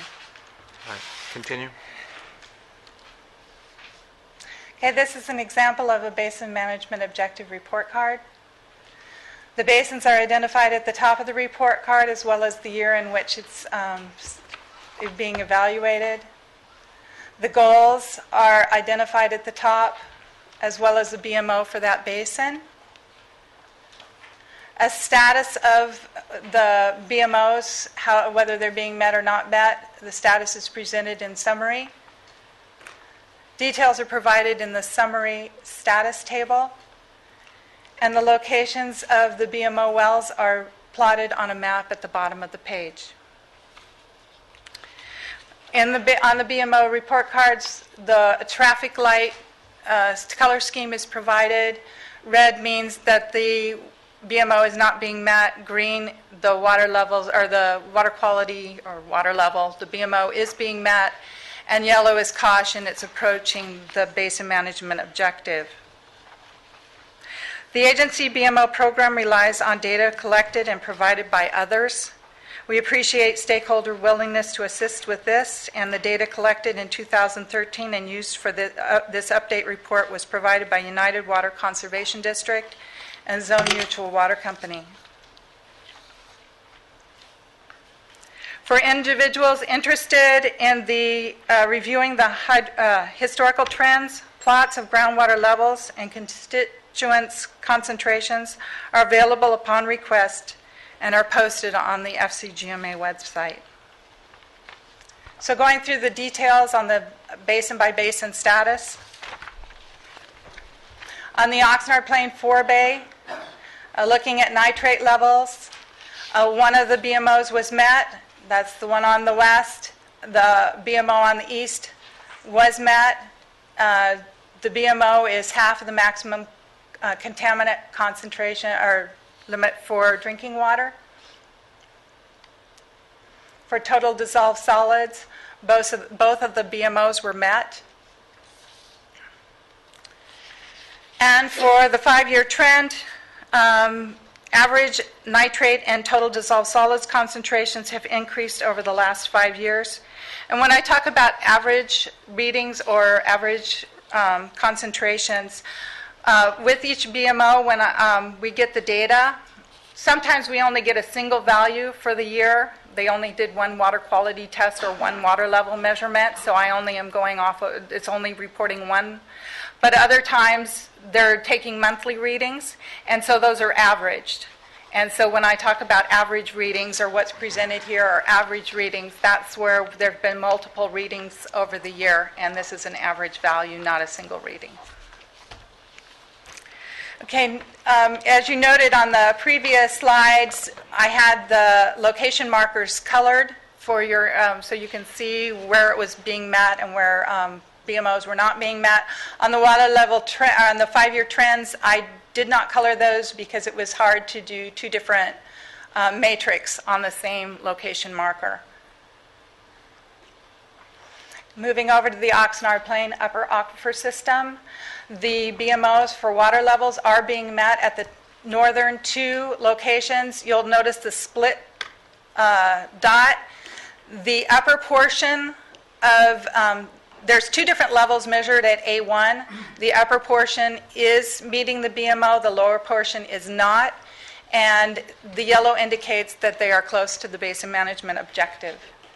The remainder of the water level BMOs are not being met. And then you can see that these are the 2 BMOs that did meet out of, when I stated 14 did not meet, and out of the 16, 2 did meet. These are the 2 that did meet the basin management objective for water levels. For chloride, you can see the locations. It's Port Hueneme area, Point Magoo area, where the BMOs are not being met. I did add the concentrations close to the location marker so you can see where those highs are. With regard to the 5-year trends, water levels are declining at all of the BMOs for the Oxnard Plain Basin upper aquifer system. And then it's, on the chlorides, it's sort of a push. They're within range of what's been in the last 5 years. It's within range. And then the 2 where we had ups and downs, those were nested well systems where one zone was going up and the other system was, chloride levels were going down. Oxnard Plain lower aquifer system, none of the water level BMOs are being met. And then on chlorides, You can see that sort of the inland and the northern BMO monitoring locations, the BMOs are being met there. The Port Hueneme, Point Mugu area, the BMOs are not being met. On water level trend, or for the 5-year trend, water levels are going down, are at their lows for the 5-year period. And then chlorides, they're basically within range, all except for CM6 and CM1 are in the Point Mugu area. Moving on to the Pleasant Valley Basin. The water level BMOs are not being met. The chloride basin management objectives, the chloride levels are not being met at the northern or eastern BMO location, and the southern western location, the BMO is being met. On the 5-year trend, water levels are basically within the same range of variation when you look at a 5-year period. On chlorides, the chloride concentrations are going up at PV4 over the 5-year period. Moving on to the Arroyo Santa Rosa Basin, nitrate concentrations. First, notice that there is no data for one of the BMO wells. We requested that data from the water purveyor, and they never got back to us, or the well operator. And then, so we do have data for one of the wells. The BMO for nitrate is not being met. It exceeds the BMO by 23 milligrams per liter. On chloride, the BMO is being met, but it is close to the basin management objective. And on the 5-year trend, it's pretty much a push.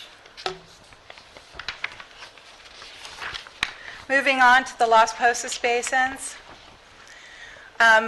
We did not have data for 8 of the BMOs. That is 2 at each wells. One was in the Arroyo Santa Rosa basin, and we were missing data for 3 wells in the Las Posas basin, one in the East Las Posas, one in the West Las Posas, and the South Las Posas.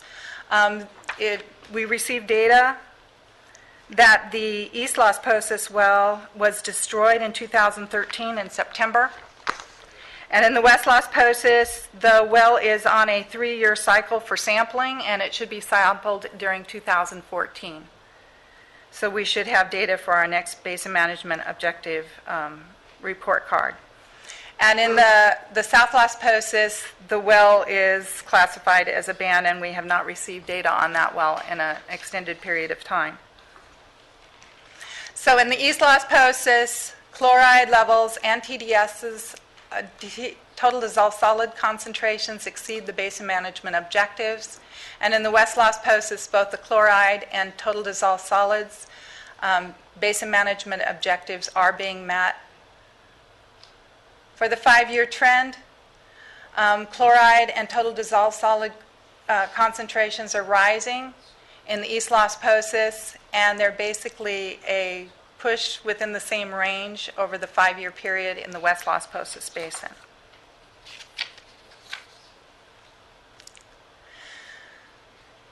Last year, I provided a colorized version of the Ventura County Watershed Protection District annual report groundwater levels. So this today I'm showing you the adopted water level trends map for fall 2012, just to give you a feedback, or just to give you some perspective of where 2013 started from. The areas shaded in green and blue, shades of blue, are where water levels are at or above, are above sea level. Those areas shaded in yellow, oranges, and reds are below sea level.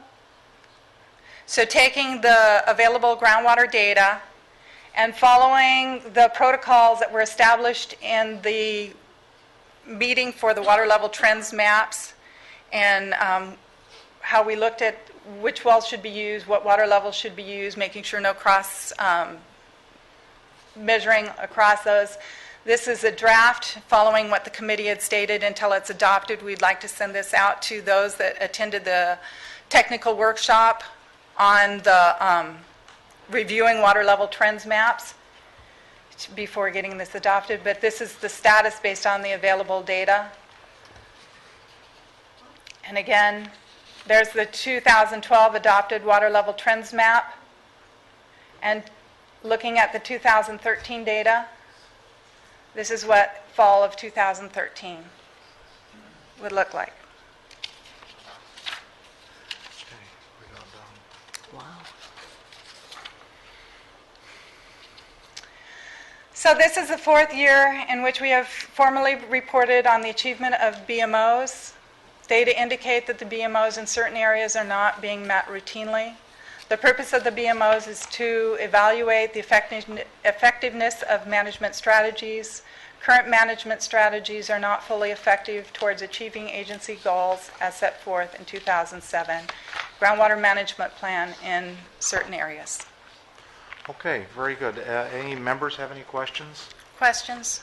I don't have questions. I have three quick things. One, I did have a chance to have time to read the report in advance, and I just want to compliment staff. I thought it was clearly written, and these things are not always easy to follow and stuff, so I thought it was really clearly written. And the graphics today are good, particularly the final graphics that you have. I'm not surprised by the findings that in this period of drought we're in a tougher situation at this point in time. And the final thing is it reminds me of the importance of the need for all of our data to come in and come in promptly. I appreciate the fact that Callegas has stepped up and agreed to provide the data that we've been asking for. And we just need to have an assurance that that's going to be the case in the future and that we'll be able to get it all regularly and promptly. But I think it's good for the agency and good for everybody to have that information. So appreciate Callegas' cooperation there. Thank you. Okay, anybody else? I just had a question. Yes. Could you provide us with a color copy of the last slide? Yes. Thank you. Okay. Kathleen, thank you for the presentation. There's no question that looking at the color compared to the black and white is significantly better. Thank you for arrows because it told me which way to go. So I appreciate that. Even in black and white, I can figure that out. And it has been a report that we've looked at over the last 4 years because it's a trend of information. So I appreciate all that. Sitting behind you is Robert. Good afternoon. I have a couple questions that jumped up to me as I was watching the presentation there. When were the BMOs established? What year did we adopt the BMOs, or were they put in place as the measuring stick? They are presented in the 2007 groundwater management plan. I don't know before that. You know, I didn't review prior groundwater management plans. I think that's the most current listing we have. Okay. The reason why I ask is because the goal here is that we meet them 50 plus 1% of the time in order to understand if we're meeting the goals and objectives as to where they're set. If you're looking at a snapshot in the worst drought that's been in California's history, I would expect that we wouldn't be meeting them. But if we're supposed to meet them 50 plus 1, aren't we supposed to be looking back as to when they were established and have a greater than 50% or less than 50% before we say that we're not meeting the objectives? I mean, are we really going to take a look at this anomaly that we have for a weather pattern in order to say that everything you're doing is failing? I would think that if we got to only meet it 50% of the time, we should be looking over a broader window than since 2011 or whatever before we make that statement. Thank you. Okay. As I look at this... Excuse me, it's an accurate point, and I want to apologize, Kathleen, if I appeared a little bit rude earlier, because it struck me that it's inaccurate to just say that, you know, because these BMOs are X, it's clear that what we're doing is not effective. Well, it's also equally clear that because we're in probably one of the worst droughts we've seen in a long time, physical and regulatory, I just don't like the assertion by laying out a bunch of tables and graphs and saying, okay, clearly the methods are failing. Well, we all agree we need to look at the policies and the way we're managing stuff. And we're going to hopefully embark upon that, in this year. But I think it just, in terms of being clear and accurate and somewhat fair, even just to the agency, these conditions are a lot bigger than just not meeting BMOs. As I look at the status summary table and the way the format is, it has a BMO that I believe was established, as you indicated, in the 07 plan. And in 2013, it shows where we are relative to that benchmark. And then I see it has a 5-year trend. And I think the 5-year trend is helpful because it's telling you basically the direction we're going. And I think it's just one more tool. It's a snapshot. There's weaknesses with a snapshot. I get that. But I think the emphasis on this is a report card of where we are and what direction we're going. And yes, we can explain, for example, on the Oxnard forebay, that the trend in some areas is going up, and yet I see a lot of green in a lot of areas for this particular status in 2013. So I think it's important that we recognize it's a tool, and there are limits to what the tool can and cannot do for us, but it's just a benchmark at a snapshot and point in time, and I see that. Anybody else have any questions or comments? Yeah, Yes, sir. very quickly. I agree. We don't just use 1 year. We've got to use long term, and I think we've agreed to that up to this point in time.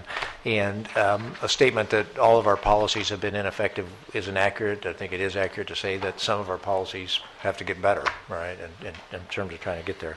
But what I really want to try to emphasize is I appreciate Director Borchard's apology that he just made, because quite frankly, I think we've seen in this room today, this is a tense issue, and I would encourage us all to be as hard as we possibly can be on the issues, and as soft as we can be on the people.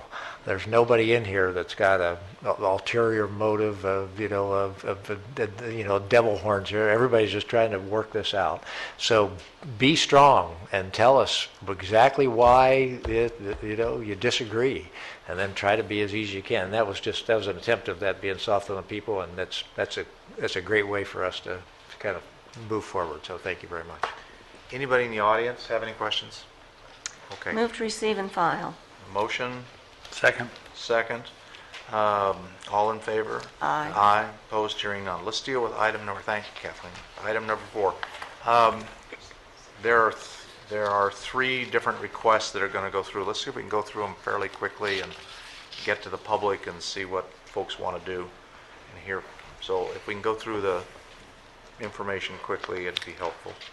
Okay, I can do that. Good afternoon, Chair Mulhart and directors. For the record, my name is Rick Viergoots. I'll be presenting item number 4 today.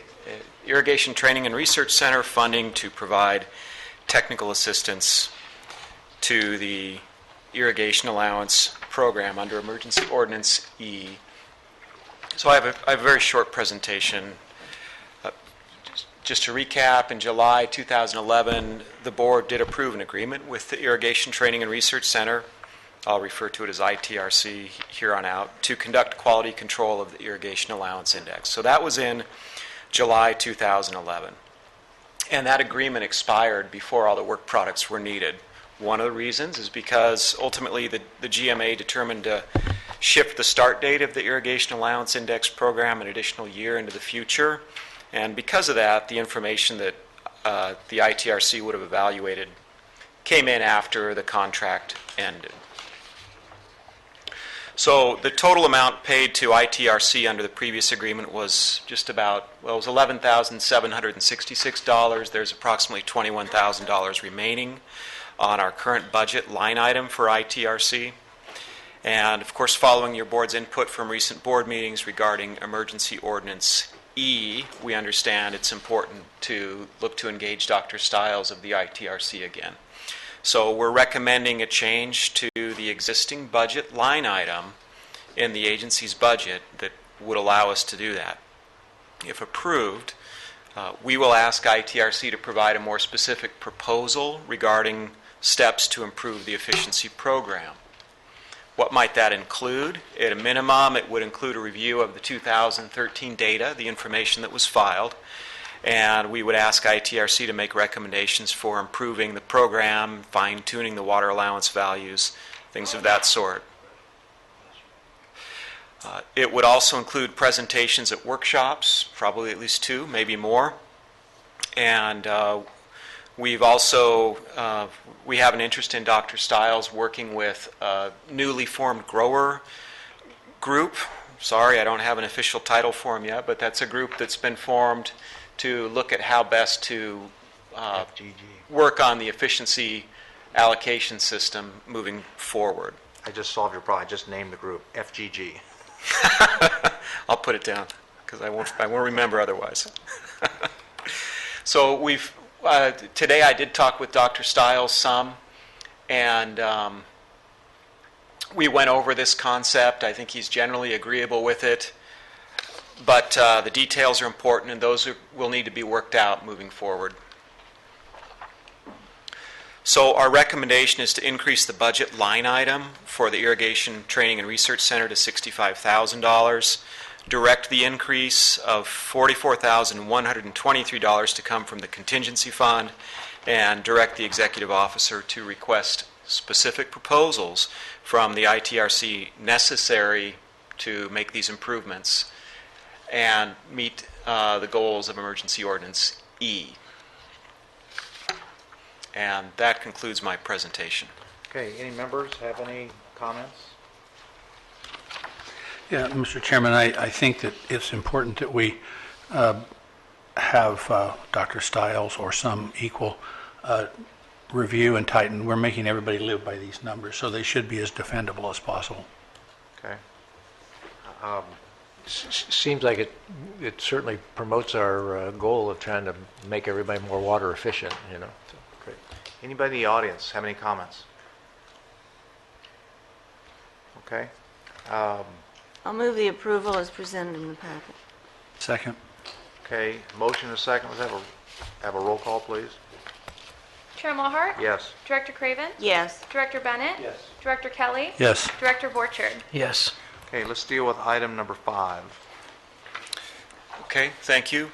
Again, for the record, Rick Viergoots, good afternoon, Chair Mulhart and directors. I'll be presenting item number 5 today, database enhancement, funding for County of Ventura Information Technology Services Department to support Emergency Ordinance E efforts. These are probably the 2 longest titles I've read to your board in a while. So this is item 5, and essentially the current agency budget has a $9,000 line item for software maintenance and operations for the current software application the GMA uses. About $12,500 is also in the budget for enhancements to the software application. Now, the board letter has a comment in it that there are 2 remaining enhancements, and it says that those are remaining because of other higher priority issues. I didn't say what those were in the board letter, but I have a slide that follows this that talks about what those are. But there are 2 remaining enhancements that IT Services is working on right now under our current contract. One is called a meter rollover wizard, and that's ready for testing. That's up in their QA site right now, and that's ready for testing. There's another revision, which is a little more detailed. It would be a revision to the semi-annual extraction statements. That's been made a lower priority due to other issues, but that's still covered under the existing $12,500 in that budget line item. But as you know, we had some issues with the software. We had other higher priority tasks put in front of some of these enhancements. What were they?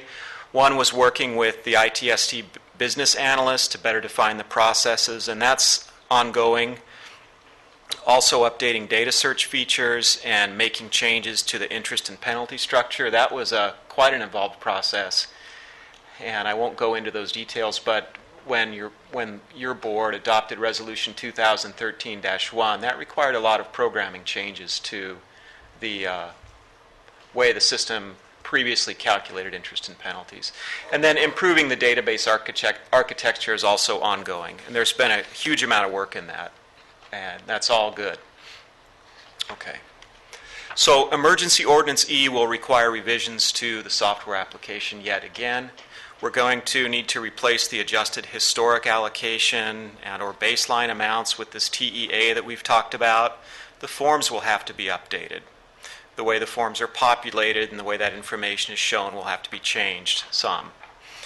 Credit use, unless specifically allowed, is currently not allowed. Chair Mulhart, I think you said it best earlier. And displaying the revised TEAs will be necessary. Also, what I don't have on this slide is that it will have, let me switch to the next one. We'll also have to change to requiring efficiency filing for growers starting in August 1st. So those would be growers that aren't currently filing.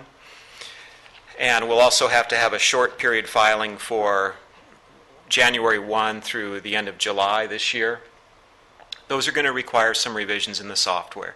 Could be date extensions and a restarting of the cycle. The second bullet, revision of the paperwork and web pages. The current group, the FGG group, we're working on paperwork, web pages, other ways to make the efficiency filing more straightforward. That's all very positive. Also, we've asked county IT services to be involved on the ground level with those conversations. We had a meeting last week and they provided excellent input. And we'll be meeting again with this grower group and IT services in about another week. So if your board approves the additional funding, the following will happen. We will provide ITSD direction on the software changes. We will get a proposal back from them. We will review the proposal, approve it, and we'll get them going. Of course, we'll test the software fully and provide payment. And we will continue to have ITSD involved with the growers to improve the irrigation allowance index paperwork and the web pages. Okay. And my final slide, we recommend that the budget line item for FCGMA online support /GIS be increased by $50,000. Direct that increase come from the contingency fund and direct the executive officer to have county IT services start working on that right away under an agreement acceptable to the executive officer and agency council. That's all I have. I'd like to make some supplementary comments, if that's okay with your board. When we met with the, we expect the software changes to be very much an adaptive exercise. So it's likely that we're going to be issuing work orders for each task as it's defined. And there'll be tasks defined by M&I, and certainly tasks are already being defined by the what we're calling the FGG now.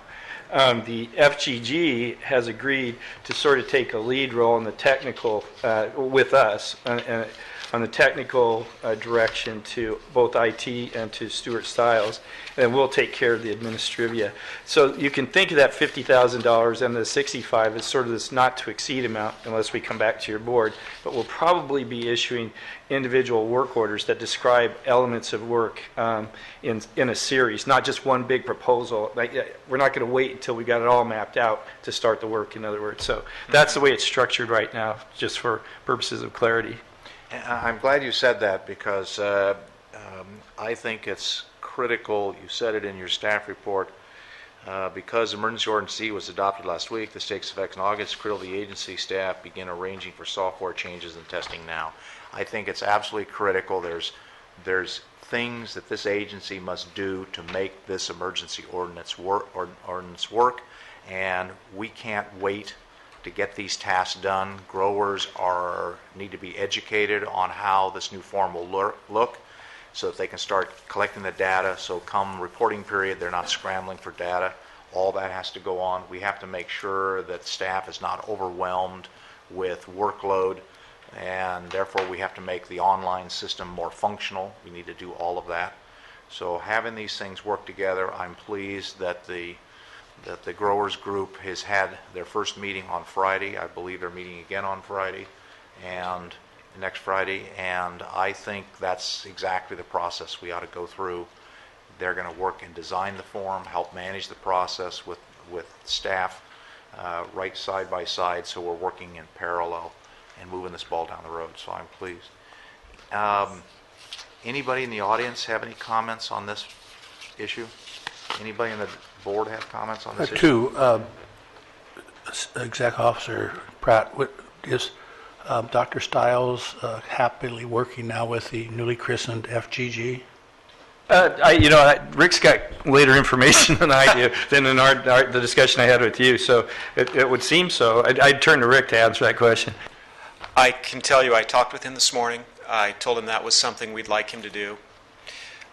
He can come down for a meeting. He can provide workshops for us, and he can provide us costs for that. He actually gave me some over the phone. Okay. The point we're trying to maintain involvement of the community as it's developed, so that we get acceptance and ownership. Can I ask you one more question, Rick? Is it possible? One of the comments that's been thrown at me several by growers, as with the Ag Commissioner, we now get our reports are pre-populated, so that the redundant information doesn't have to be re-entered each time. And that sometimes is where you make clerical errors, where you're going through and it's mundane information you're entering. Is it possible, as they develop our new forms, could some of those be pre-populated, maybe not on the first year of use, but then the information you apply this year might populate it for next year? Is that possible in the design criteria or not?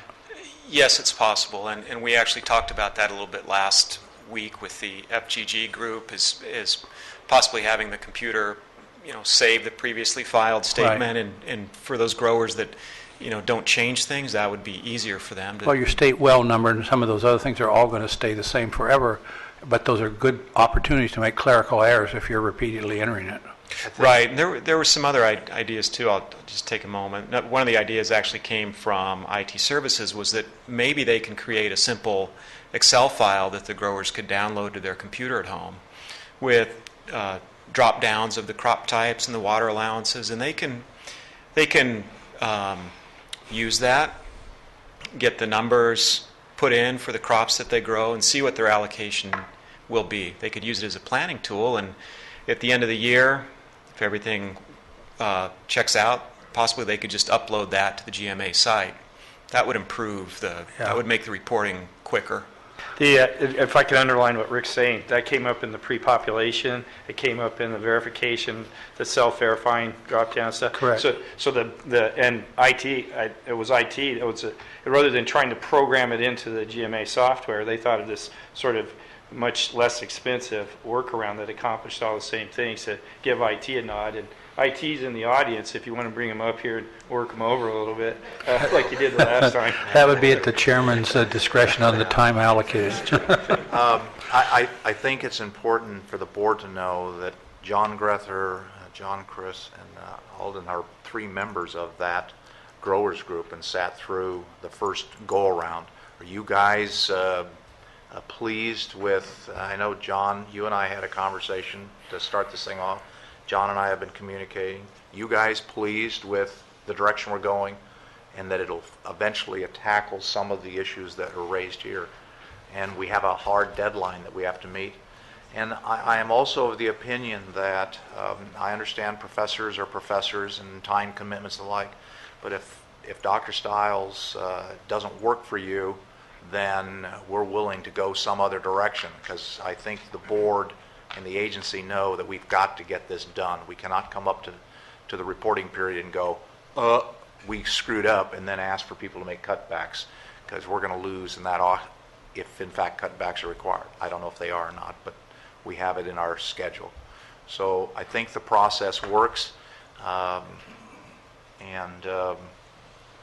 and I'm pleased that the meeting went on, and I know there's another meeting coming up. So motion to approve this, if that's what you folks want. Good. Just before we make a motion, I'd just like to thank all the growers that got involved, and I know the Farm Bureau, who committed to have John's time, and all the growers that have gotten involved to try to make this happen right after we had been sprinting.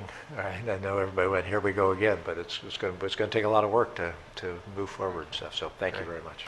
All right. Move to recommended action. Let me reiterate too that we've talked in the past about anything we can do to make those forms, to eliminate the error corrections and things you have to do on the staff level. If we can think about that up front, I think is greatly beneficial. The budget item, just to be clear on the numbers, you said there was 9,000 for annual maintenance, 12,500 for enhancements, and then you want to increase by 50,000. So that's a total of 71,500 for the line item? Or is it the total line item 250? Yeah, it would be an increase of 50, so, 71,500. yeah. Okay. Okay, Charlotte, anything? If So there we wasn't a make a motion? second, I'll second the motion. Didn't Director Bennett make the motion already? You made the motion. Oh, we have a motion? I'll second the motion. Okay, roll call, please. Chair Mulhart, Yes. Director Craven, Yes. Director Bennett, Yes. Director Kelly, Yes. Director Borchard. Yes. Okay, item 6. This is in response to Steve's issue about not losing windows of opportunity because of other work we have. Staff has recommended August 27th as the August board date, and I apologize to the alternates. I know you're in the audience, and I didn't acknowledge that. Bob Aranio, Andy Waters, and Dave Schwabauer are alternates. Make sure the schedule shows that. Is that our normal last Wednesday? That is our normal meeting date. Normally in August we're dark, but we're just filling that in, that date. Works Okay. for me. Okay, so can I have a motion to approve that? So moved. Second. And roll call, please.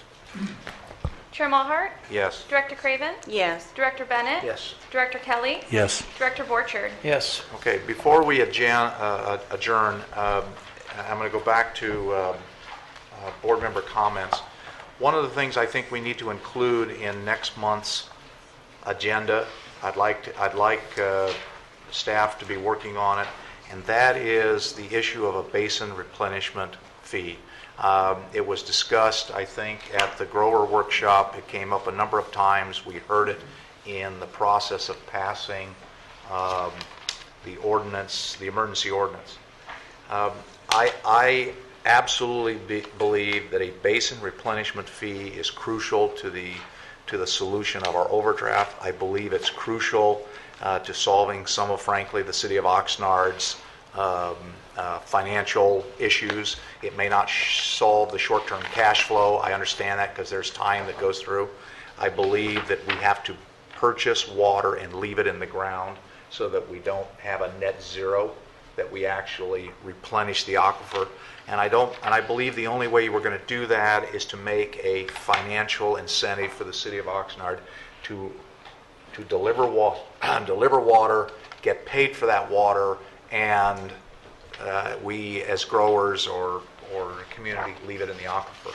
And the only way we're going to get there is with a basin replenishment fee. I'd like that issue on next month's agenda.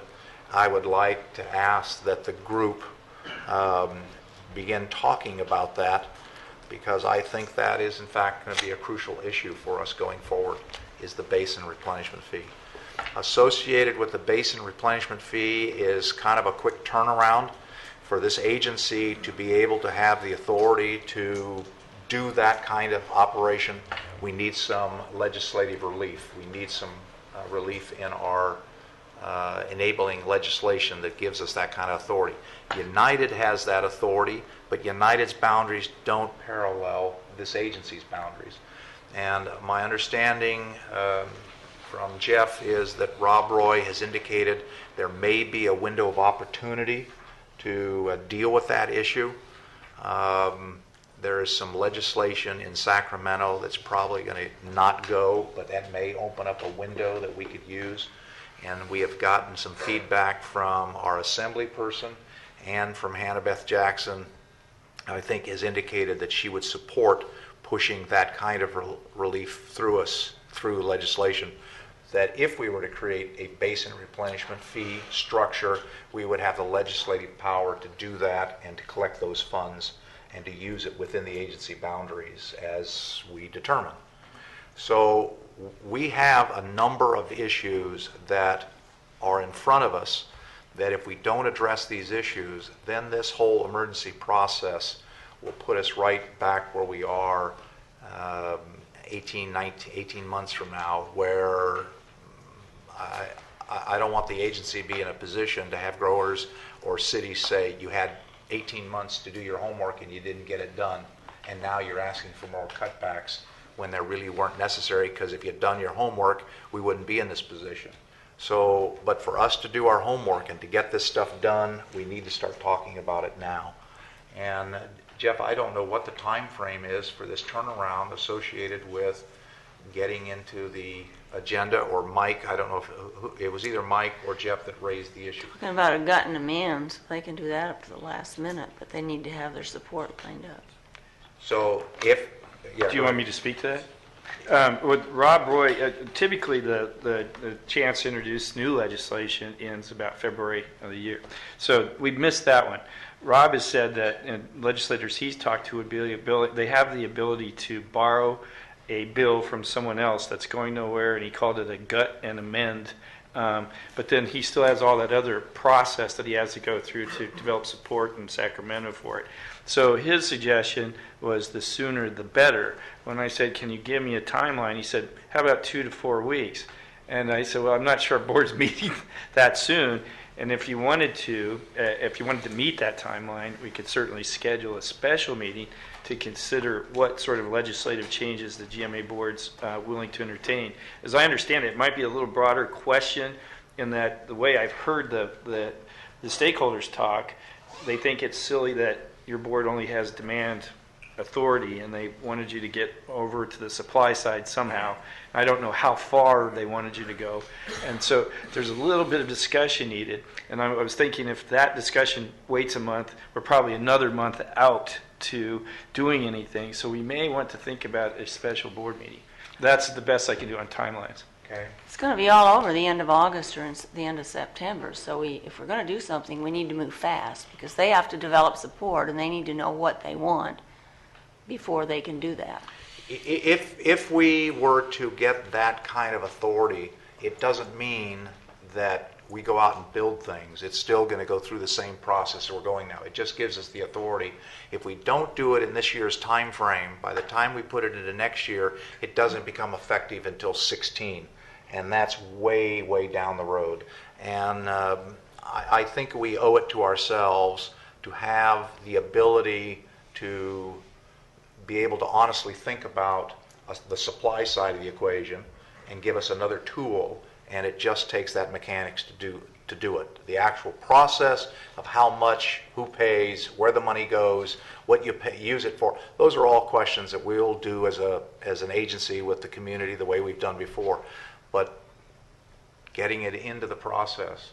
So here's what I would ask you to do, is I would ask you to do some research. Let's see if we can iron down if in fact we need a special board meeting to do that on that issue. And if we do, then we're going to have to make that decision, and we'll have to hear from staff. If we don't have to do it as a special board meeting, I'd like it on the agenda at least for next month. And I would like the Ag group to vet this issue. I'd like the M&I group to vet this issue. I know you guys are having meetings. To what level you would be willing to support the board seeking certain, or the agency seeking certain kinds of authority in these areas. And if you think it's the correct thing to do, obviously we can't tell them to do this unless we take a vote, which is require public input, and I want people to start thinking about it. Okay, so can we do that? All right. Is there any other items? I'll move to receive and file the executive officer's report. Second. Motion and a second, and all in favor? Aye. Opposed? Anybody else have anything else? Yes. I just want to remind everybody that at the next meeting is when we start the 7-month process, and staff will be bringing a first shot draft list of issues. So if people want to get in early, get their issues to staff early. But things, I think it'll feel like it's starting slow. Once it gets going, my sense is it's going to be moving pretty rapidly. So the more people can do their homework, and if staff could put out a schedule for our next meeting that would say, in May, we're going to be doing this, in June, we're going to be doing that, so that everybody can look at that. If you're going to be busy in August, you might want to get your input for August, ready in advance. Okay, anybody else? All right, meeting's adjourned.